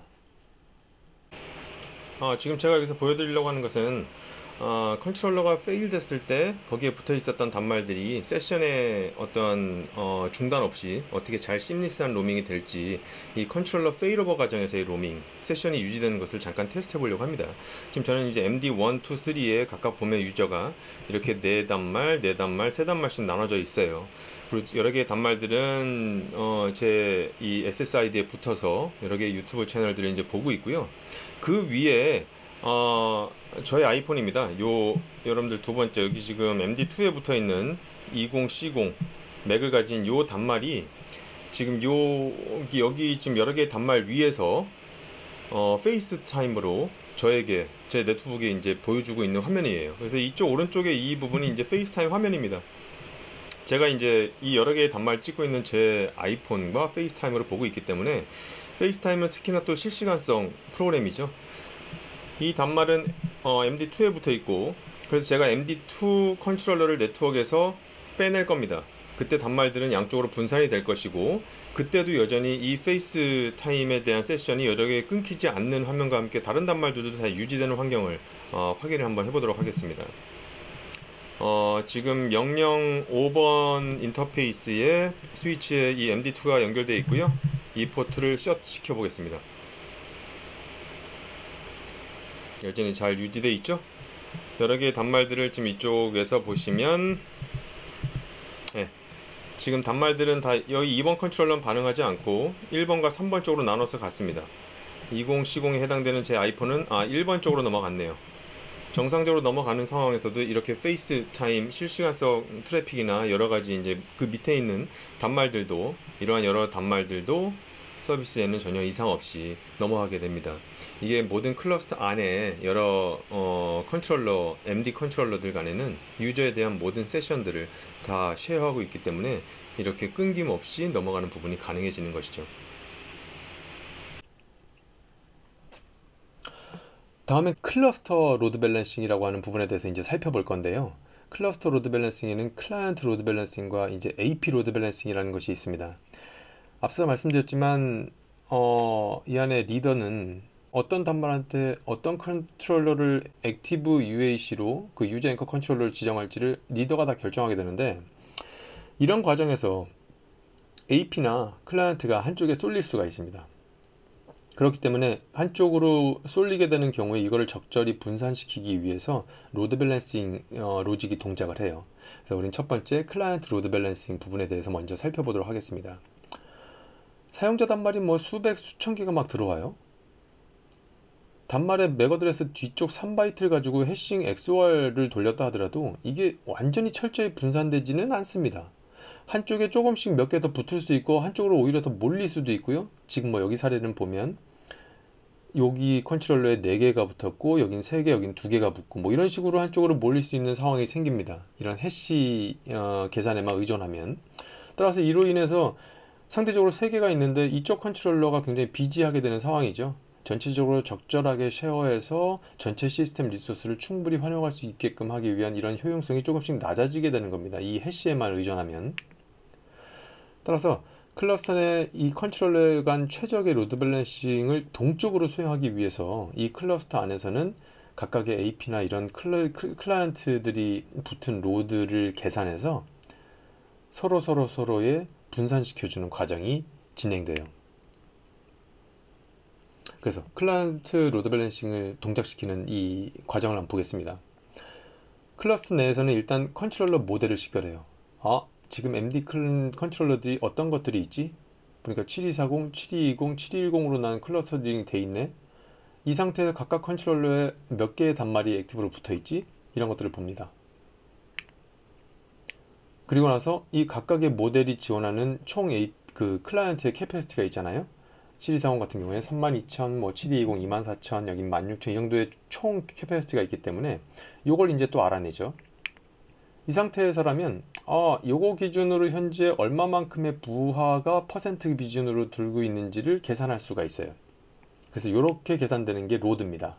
EI가 갖고 있는 실제 로드, 클라이언트에 대한 그 로드 값이 되는 거죠. 그래서 이 로드를 이제 이 다른 여러 가지 값과 같이 해서 로드 밸런싱을 수행을 할 것이냐 말 것이냐를 결정하게 됩니다. 이때 이 로드에 해당되는 게 요 액티브 클라이언트 로드라고 하는 것이고요. 어떤 컨트롤러가 액티브 UAC로서 붙어있는 단말이 몇 개냐, 즉 내가 가진 전체 캐파의 20% 이상 있는 경우와 이걸 만족하면서, 즉 20% 이상 내가 수용할 수 있는 20% 이상의 로드가 걸려 있으면서 이 안에서 맥스 로드와 미니멈 로드 간에 5% 이상 차이가 날 경우, 지금 여기 보면 20% 넘은 애들은 아무도 없어요. 그리고 맥시멈이 얘고 미니멈이 얘인데 이 간에도 지금 5% 갭이 없습니다. 이땐 로드 밸런싱이 이루어지지 않아요. 근데 만약에 이쪽 7240 쪽에 뭐 한 30%다. 근데 이쪽 가장 미니멈 쪽에는 뭐 10%다. 이러면 이때 로드 밸런싱이 발생하게 됩니다. 그래서 액티브 클라이언트 로드에 UAC로 붙어있는 액티브 클라이언트 로드에 대해서는 20% 기준, 스탠바이로 역할을 붙어있는 스탠바이 UAC 터널 쪽으로 연결되어 있는 단말들은 40% 로드가 초과되면서 똑같이 이 맥스 로드 컨트롤러와 미니멈 로드 컨트롤러 간에 5% 이상 차이가 날 경우, 이렇게 두 가지 만족될 때 UAC에 대한 로드 밸런싱이 진행되고요. 이 두 가지가 만족될 때 스탠바이 UAC에 대한 클라이언트 로드 밸런싱이 진행된다 라고 보시면 될 것 같습니다. 그래서 액티브 클라이언트 로드 밸런싱 동작 조건은 아까 말씀드린 것처럼 이러한 두 가지 조건이 만족될 경우에 로드 밸런싱이 동작되죠. 액티브 클라이언트에 대해서, 즉 AAC에 대해서. 스탠바이는 아까 말씀드렸던 것처럼 40% 로드, 그리고 맥스와 미니멈 로드의 컨트롤러 간의 그 수용 로드 차이가 5% 이상 났을 때, 그때 돌아가게 됩니다. 따라서 우리가 CLI에서 봤었던 부분은 이런 내용으로 우리가 볼 수 있는 것처럼, 만약에 이런 것들이 GUI에 이렇게 값이 기본적으로 들어가 있기 때문에 표시가 되는 겁니다. 여러분들은 만약에 여기에서 별도 다른 값으로 설정하시게 되면 이 스레스홀드 값을 다 바꾸실 수도 있어요. 그래서 실제 로드 밸런싱이 적용되는 케이스를 한번 보겠습니다. 똑같이 모델이 뭔지 확인해야죠. 그 다음에 현재 붙어있는 UAC로 붙어있는 이 로드를 카운트를 봐야겠죠. 그리고 나서 여기에 대한 로드를 비율을 계산해야겠죠. 계산했더니 28.1%, 12.5, 6점이 나왔네. 그렇다면 조건이 맥스로 가지고 있는 애가 20을 넘었어요. 그리고 이 미니멈과의 차이가 보니까 5% 이상은 훌쩍 넘죠. 그러면 이때는 뭔가 이 UAC에 대한 로드 밸런싱이 트리거 될 수 있는 충분한 조건을 갖췄죠. 따라서 이때 이쪽에서 이쪽으로 이 클라이언트가, AAC 클라이언트가 로드 밸런싱이 되게 됩니다. 이번에는 AP에 대한 로드 밸런싱이에요. AP에 대한 로드 밸런싱, 즉 AAC로 붙어 있는 카운트죠. 일단은 기본적으로 이 AAC로 붙어 있을 때 우리는 LTE 커넥션은 커넥티드 구성을 기준으로 하고요. 각각의 MC 간에는 뭐 MC1, MT2 간이 되든 저희가 랩에서 구성했던 것처럼 AP가 마스터 찾아가게끔 하기 위한 그 VRP 값이 지금 현재 들어가 있다라는 것으로 가정을 하겠습니다. 우리가 앞에서 그 처음에 AP가 붙는 여러 가지 그 플로우들을 봐서 이제 여러분들 쉽게 이해하시겠지만, 뉴 AP가 마스터 IP로 처음, 즉 그 뭐 우리가 VRIP로 지정한 그 버추얼 IP로 최초 컨택하죠. 그리고 나서 그 클러스터 리더로 의해서 결정되어 있는, 즉 AP 그때 걸려 있는 AP들의 로드를 보고서 너의 AAC는 뭐야 라고 알려줘서 그걸 전달받게 되고, AP는 그 AP 전달받은 AAP 정보를 통해서 실제 터널링이 되는 거죠. 그죠? AAC 터널링이 되는 거죠. 그 이후에 리더는 또다시 스탠바이 AAC를 결정해서 이 AP한테 알려주게 되고, 이 AP는 그 리더가 결정한 것을 AAC 컨트롤을 통해서 전달받게 돼서 결국 그렇게 전달받은 SAAC의 스탠바이 터널을 구성하게 되는, 그래서 이런 과정을 이제 우리가 플로우 과정에서 봤던 것처럼 이런 과정으로 이제 그 AP들이 붙어 있게 된 겁니다. 어디에? AAC와 SAAC의 그 두 개의 터널을 동시에 구성해 놓고 있는 거죠. 그럼 이렇게 지금 붙어 있는 상태에서 AP 로드 밸런싱이 언제 트리거 되느냐? 클러스터 리더가 컨트롤러 모델에 따른 맥스 액티브 AP 로드와 미니멈 로드 퍼센트를 계산합니다. 즉 어떤 컨트롤러가 지금 맥스고 어떤 컨트롤러가 미니멈이냐 계산을 합니다. 그래서 일단은 각각의 MC 컨트롤러의 액티브 AP, 즉 AAC 수량에 대한 스레스홀드가 자기 캐패시티에 비해서 20%가 넘고, 그리고 AAC로 수용한 맥스 컨트롤러와 미니멈 로드의 컨트롤러 간의 이 격차가 5%가 넘을 때, 클라이언트 쪽이랑 좀 유사하죠. 이런 조건 두 가지가 모두 만족됐을 때 액티브 AP 로드 밸런싱이 동작됩니다. 그래서 이런 것들을 계산하는 것은, 이 주기는 1분 주기로 계속 계산이 되고요. 이 액티브 AP 리밸런스 타이머가 1분마다 돌아가게 돼 있고요. 1분마다 돌아가면서 이런 두 가지 조건이 만족될 때 AP의 액티브 AAC에 대한 그 부분에 대한 AP를 다시 리밸런싱 하게 되는 겁니다. 그래서 1분 주기에 이 조건이 만족됐을 때 이런 AP들이 다른 컨트롤러로 넘어가게 되고, 그때 한 번에 넘길 수 있는 최대 AP의 수는 50으로 정해져 있습니다. 이 값도 역시 여기 액티브 AP, 리밸런스 AP 카운트에 정해져 있기 때문에 이 값에 따라서 우리가 넘길 수가 있게 되는 거죠. 그래서 이런 값들도 여러분들이 설정으로 다 변경을 한다라면 값은 바뀔 수가 있습니다. 그리고 여기에 있는 퍼센트들은 우리가 버전이 이제 AOS 버전에 따라서 조금씩 상이하긴 합니다. 근데 이제 AOS 8.5부터의 이제 수치는 이 정도이기 때문에 그런 부분들 참고하시고 들어가시면 될 것 같아요. 액티브 AP 리밸런스 후에, 즉 이제 1분 주기로 이제 계속 보면서 액티브 AP가 한쪽에 많이 몰려 있으면 그걸 이제 조금씩 분산합니다. 이렇게 나눠서 조금씩 분산하다가 이제 다들 분산했는데 계속 분산하다 보니까 그 다음번 1분 때 딱 보니까 이제 이 두 가지 조건이 만족하지 않았어요. 즉 이제 액티브 AP 관련돼서 이제 충분히 많이 좀 넘어갔겠다 라고 판단합니다. 그때에 스탠바이 AP에 대한 로드 밸런싱이 진행이 됩니다. 그때는 어떻게 카운팅 하느냐, 액티브 AP 로드 대신에 토탈 AP 로드를 기준으로 합니다. 즉 액티브 AP 수량 더하기 스탠바이 AP 수량 더한 모든 숫자에 대한 토탈 로드를 기준으로 이때 그 스탠바이 AP에 대해서 그 많은 쪽에서 적은 쪽으로 넘겨지게 되죠. 그래서 이때 한번 수행을 하게 되고요. 그 다음번부터는 이제 별도로 스탠바이 AP 리밸런싱이 별도로 계속 진행되지는 않습니다.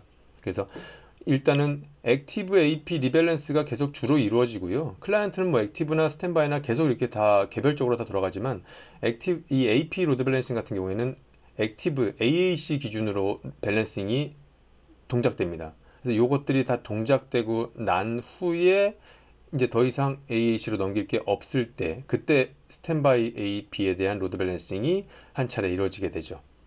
그리고 난 다음에는 다시 이 액티브 AP에 대한 이 조건이 만족되기 전까지는 그대로 모든 AP들이 붙어 있게 됩니다.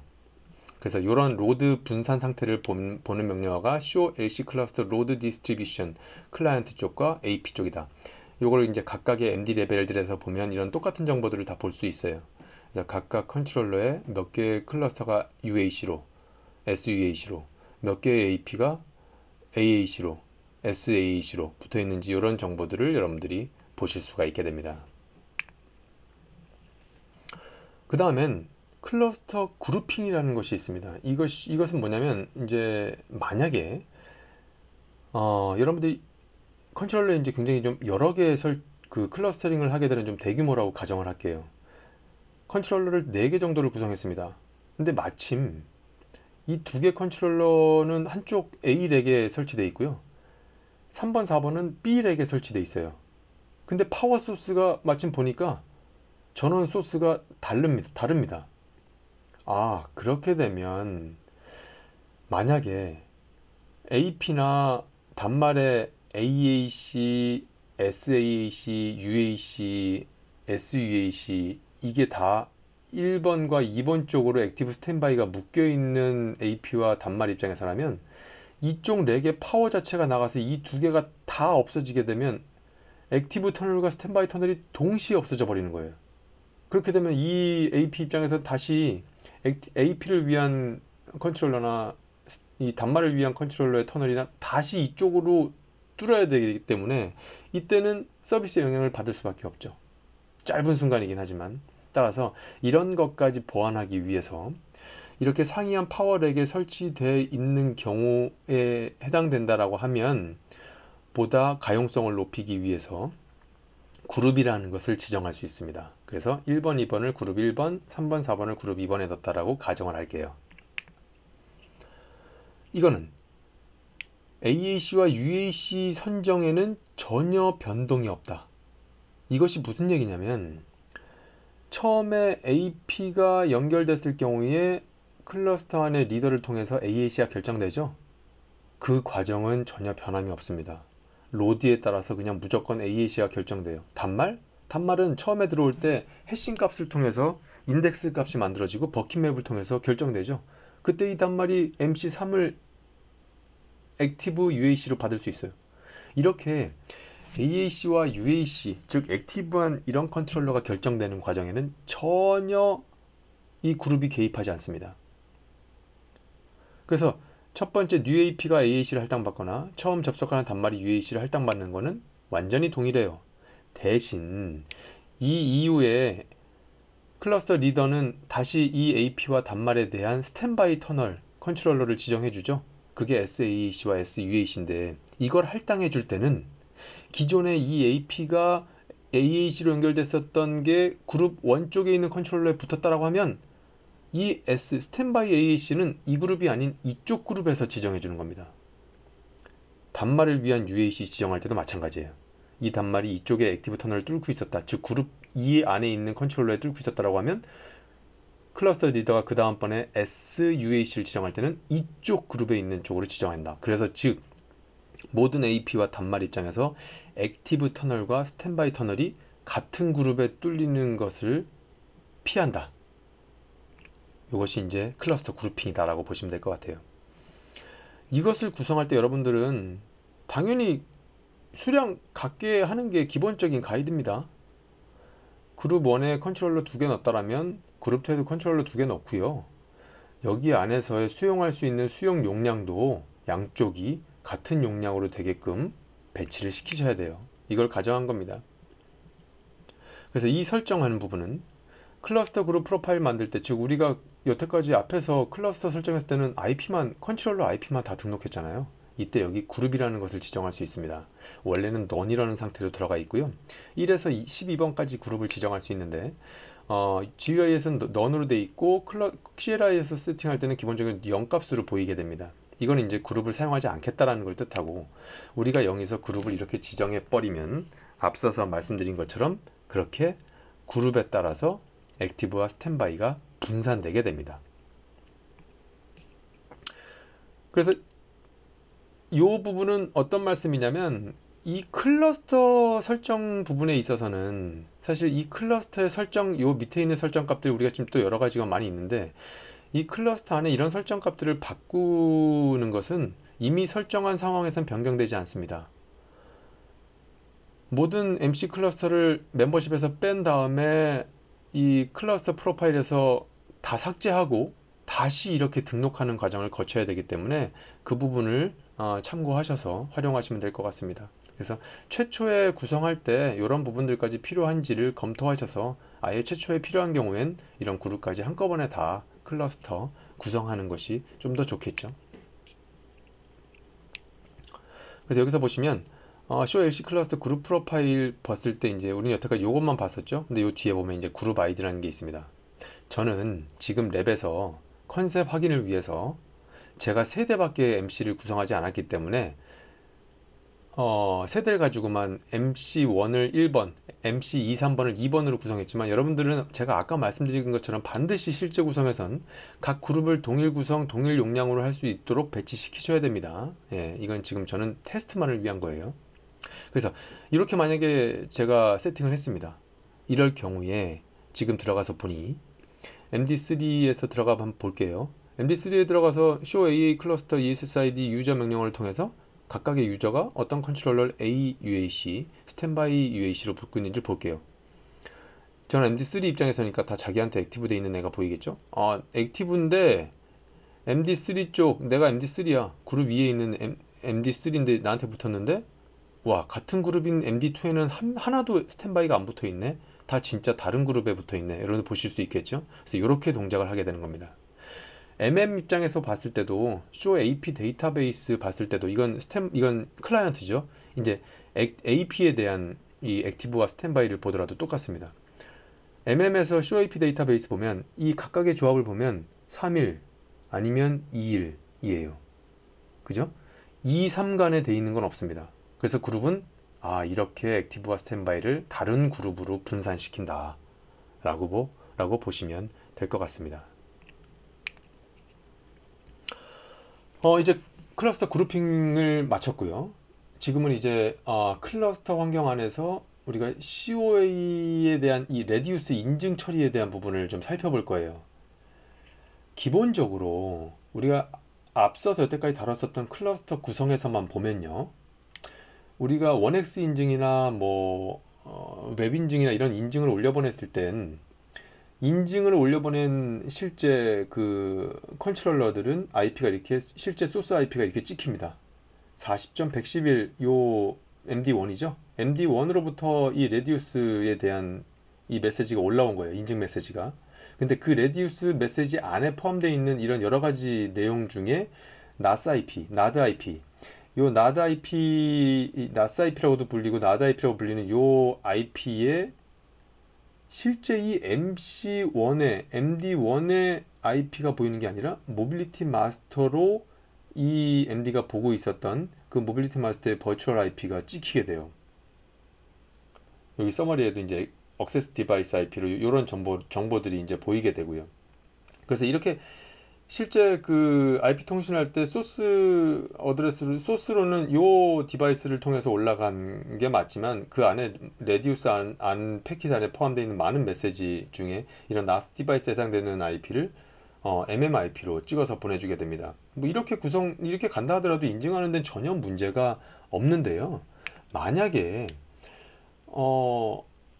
이 MC의 리얼 IP로 NAS IP 정보를 받아서 뭔가를 가공해서 쓰고 있는 환경, 써야 되는 환경이라고 한다면, 즉, 우리는 여기 NAS IP에 실제 인증 올려보낸 그 컨트롤러 IP가 찍히게 해줘 라고 하는 요구가 있다면, 이때는 각각의 MD 디바이스, 각각의 이 모빌리티 컨트롤러 MC들에 들어가서 컨피그레이션 어센티케이션 부분에 레디우스 클라이언트 쪽에 NAS IP를 자기 IP로 지정을 해줘야 됩니다. 혹은 밑에 VLAN을 자기 IP, 매니지먼트 IP에 해당되는 이 VLAN으로 지정해 줘야 돼요. 그래야 그 NAS IP, NAD IP 정보가 자기 리얼 IP로 올라가게 됩니다. 그래서 CLI에서는 이렇게 설정하시면 되고요. 그래서 실제 이렇게 하고 나서 보면 인증 올라간 다음엔 똑같이 이렇게 NAS IP 레디우스 패킷 안에 들어가는 이 정보들이 똑같이 다 이 MD 정보로 IP로 올라가게 되는 걸 보실 수가 있습니다. 그런데요, 우리가 이제 COA라고 하죠. Change of Authorization. 사용자가 인증을 다 거치고 나서 이제 붙어 있는 다음에 어떤 사용자의 상태가 바뀌거나 해서 사용자에 대한 접속 상태를 끊어버리거나, 혹은 사용자가 지금 붙어 있는 롤 자체가 인플로이 롤이었는데 제한된 어떤 롤로 바꿔버리거나, 롤을 체인징하거나, 이런 역할을 수행하게끔 하는 것이 이제 Change of Authorization, COA죠. 이것을 동작시켜야 되는 환경에서라면 이것이 어떻게 동작하는지 좀 보겠습니다. 각 MC의 리얼 IP로 NAS IP가 설정이 되는 경우라면, 즉 방금 전에 우리가 설정한 이런 상황이라고 가정하겠습니다. 그렇게 되면, 그리고 그렇게 돼 있고 단말의 UAC가 현재 MC 1번이라고 가정하겠습니다. MD 1번. 그죠? NAS IP는 자기 자신이고, 따라서 처음 사용자가 인증을 SSID에 붙어서 인증을 하게 됐을 경우에는 UAC인 얘를 통해서 인증이 올라가게 되죠. 그 인증이 올라갔을 때 그 인증 패킷 안에 있는 레디우스 패킷 안에 있는 NAS IP 정보에는 이 MD1의 IP가 그대로 찍혀 있게 됩니다. 이걸 갖고 있게 되죠. 근데 이제 중간에 만약에 제가 아까 말씀드린 것처럼 이 클리어 패스를 통해서 COA 메시지를 제공해서 뭔가의 상태, 인가 상태를 바꿔야 되는 상황이 생겨서 메시지를 보내야 된다. 이 COA 메시지는 어느 쪽으로 보내냐면, 최초 자기한테 인증 메시지가 올라왔었던 사용자에 대해서 레디우스 인증 패킷 안에 NAS IP 부분에 들어있는 값 쪽으로, IP 쪽으로 COA 메시지를 보내요. 그래서 그냥 일반적인 정상 상태라면 이 상태에서 COA 메시지 보냅니다. MD1이 찍혀서 MD1을 보내죠. 아, 그럼 MD1은 여전히 얘 UAC니까 얘한테 COA 처리를 해서 이 단말의 접속을 끊거나 롤 상태를 바꿔버리거나 하게 됩니다. 아무런 문제가 없어요. 그런데 MD1이 페일되게 되거나 혹은 클라이언트 리밸런싱을 통해서 이 클라이언트의 UAC가 바뀌었거나, 그래서 이런 상황들이 돼서 어찌됐든 이 사용자 입장에서 UAC가 아까 MD1에서 MD2로 바뀌었어요. 이미 인증을 해서 붙어있는 상태고, 클리어 패스는 최초에 인증했을 때 우리 이전에서 살펴봤던 것처럼 NAS IP를 MD1으로 이미 알고 있어요. 이러고 있는 상태에서 MD1이 페일되거나 클라이언트 리밸런싱이 돼가지고 UAC가 MD2로 넘어갔단 말입니다.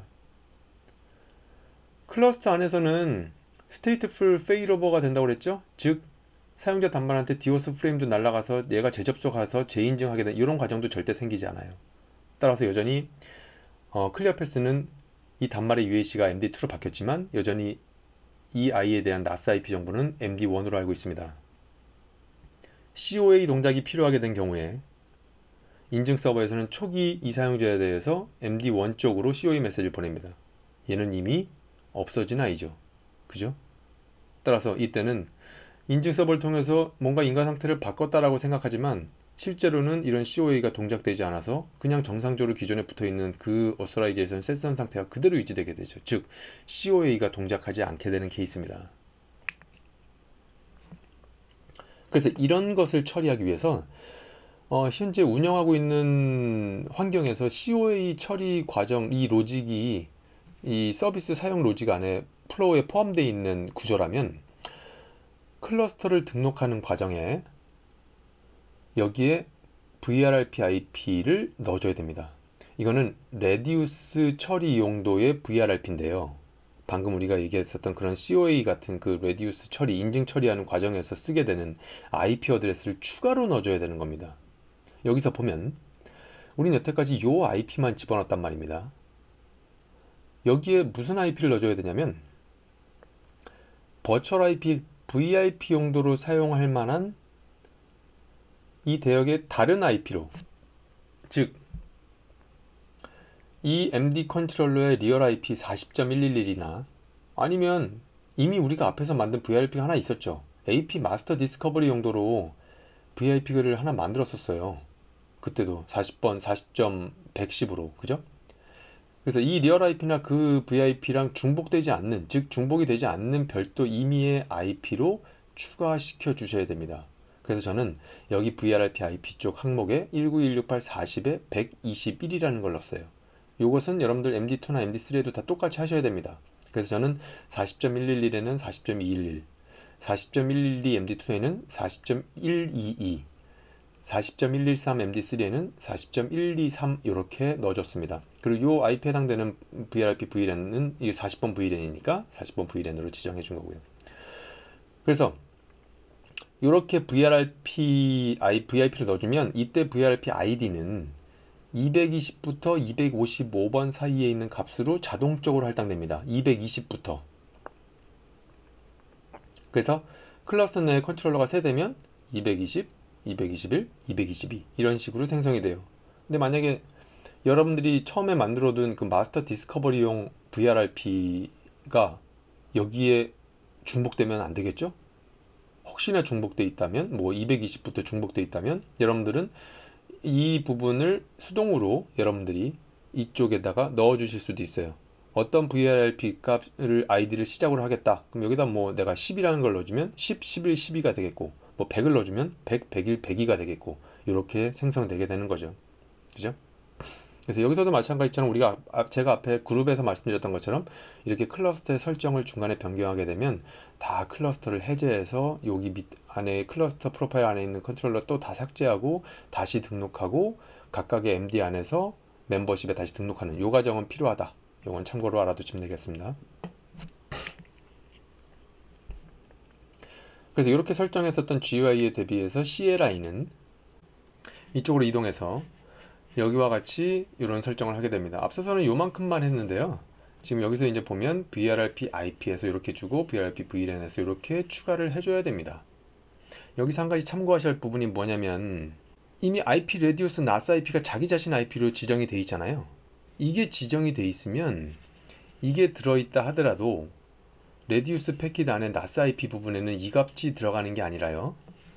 여기에서 지정한 이 값이 그대로 전달되기 때문에 각각의 MD 레벨에서 MD로 이동해서 MD에서 이렇게 No IP 레디우스 NAS IP에서 이전에 자기 리얼 IP로 넣어줬던 걸 다시 해제해야 됩니다.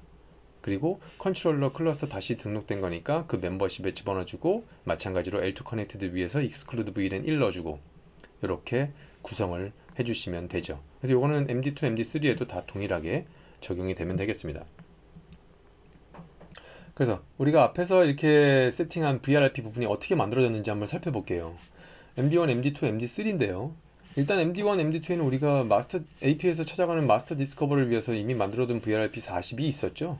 여기 IP는 40.110이었고 그리고 우리가 이 MD1에 대해서는 VRRP IP를 이 클러스터에 넣을 때 40.121 넣었었고요. 그 다음에 MD2에는 40.120이 넣었었고요. MD3에 대해서는 40.123을 지정했었단 말입니다. 따라서 이럴 경우에 자기의 컨트롤러 IP에 매핑시켜서 등록했었던 요 버추얼 IP에 대해서는 자기가 마스터 역할을 가져갈 수 있게끔 자동적으로 255라고 하는 값을 넣습니다. 어떤 VRRP ID에 220 기본적으로 220부터 255 사이의 값으로 할당한다고 그랬죠? 220부터 그죠? 그래서 220, 221, 222가 된 거고요. MD1 입장에서는 이 40.121로 등록했었던 거를 자기가 마스터 역할을 가져갈 수 있게끔 255를 자동적으로 클러스터에서 세팅할 때 이렇게 넣어줍니다. 그리고 그 밑에 추가로 등록했었던 이제 컨트롤러 쪽에 백업 롤을 가져가게끔 20만큼 빼서 넣어주게 되죠. 여기 보면 235, 여기는 215. 그리고 두 번째 입장에서 보면 MD2 입장에서 보면 40에 122에 대해서는 자기가 마스터 역할을 가져갈 수 있게끔 여기에 255 값을 갖습니다. 그리고 MD3 입장에서는 자기한테 지정했었던 40.123이 마스터 역할을 가져가게끔 255를 넣죠. 그죠? 그래서 이런 식으로 각자의 IP 매핑된 쪽이 마스터 역할을 하게끔 프라이어티를 제일 높게 두고요. 그 밑에 다른 컨트롤러들에 대한 롤들에서는 하나씩 자기 설정보다 20만큼 낮춰주게 됩니다.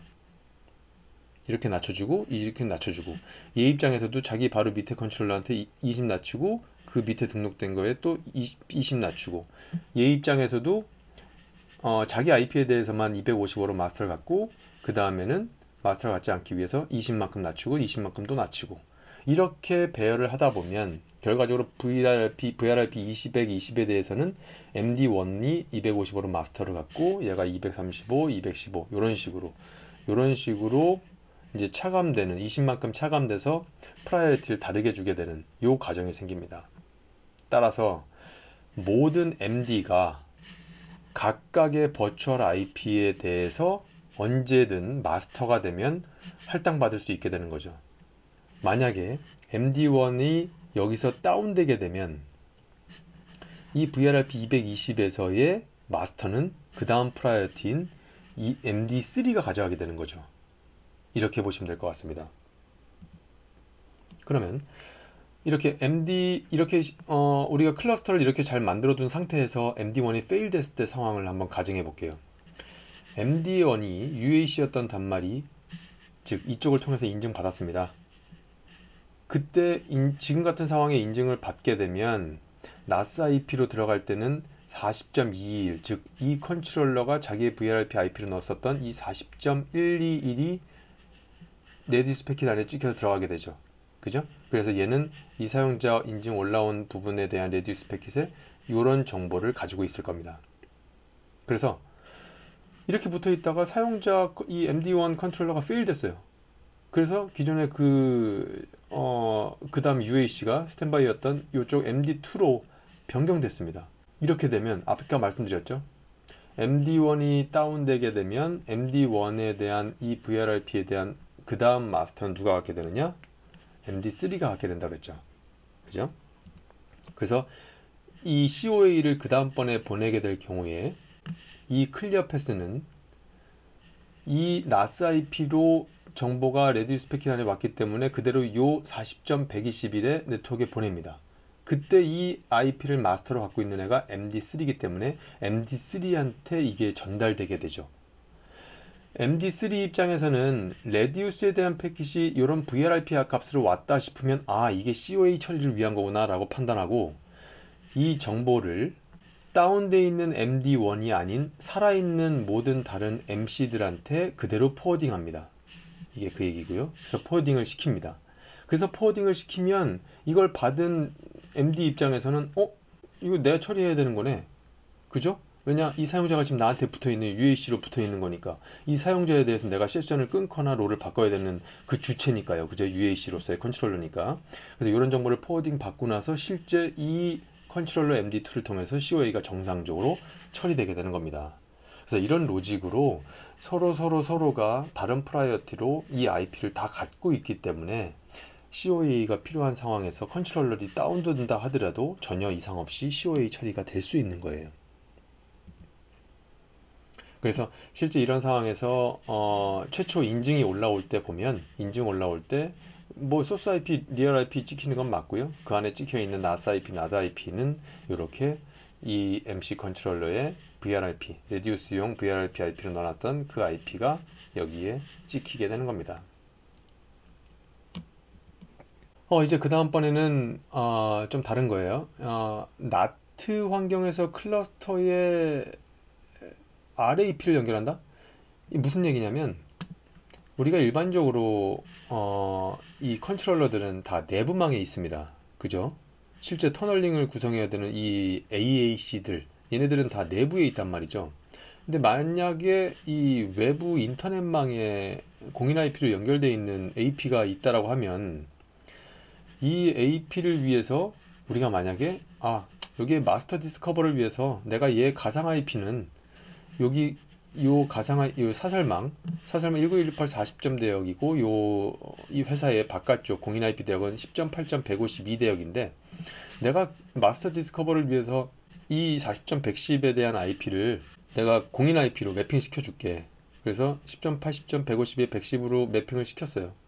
그래서 얘가 최초의 마스터 디스커버를 통해서 들어온다고 하더라도 실제 AAC와 SAAC로 이 안에서 리더가 알려주는 거는 다 내부 사설한망 IP라는 말입니다. 따라서 얘 입장에선 그 IP를 찾아갈 수가 없어요. 19.168 40.111이나 40.111을 찾아갈 수가 없어요. 따라서 클러스터 MC들과의 터널링이 구성할 수 없게 되는 거죠. 이를 위해서 이 리모트 AP 타입으로 프로비저닝 돼서 붙는 AP들에 대해서는 일단 이 안에 들어있는 MC들에 대해서 파이어월 쪽에서 다 공인 IP로 매핑을 시켜뒀다라고 하는 가정하에 클러스터에 대한 이 정보들을 이 리모트 AP한테 알려줄 때 매핑된 공인 IP를 알려주게끔 하기 위한 것이 바로 이번 챕터에 해당되는 내용입니다.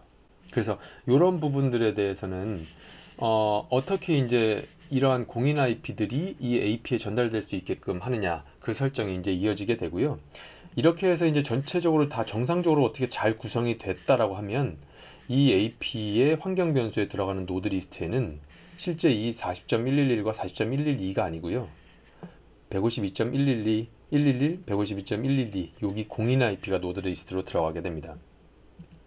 그래서 이런 설정은 실제 컨트롤러 설정할 때 우리 컨트롤러에는 외부에서 리모트 AP가 붙을 수도 있기 때문에 우리 컨트롤러 NAT에서 매핑되어 있는 1대1 매핑되어 있는 IP가 이거야 라고 이렇게 같이 지정해 주는 과정이 필요합니다. 혹은 CLI로는 이렇게 등록하는 과정이 필요하죠. 그래서 이런 과정을 처리해서 하게 되면 여러분들이 이제 리모트 AP에도 이렇게 똑같이 클러스터에 연결을 시켜줄 수가 있어요.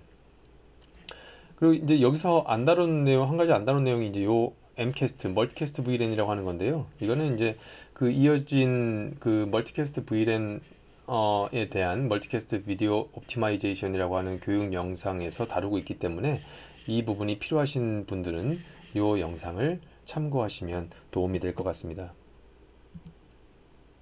지금까지 이 모빌리티 마스터 환경에서의 클러스터링 구조 안에서의 이 동작 방식에 대해서 좀 많은 내용이었지만 어느 정도는 약간 좀 자세하게 살펴본 시간이었습니다.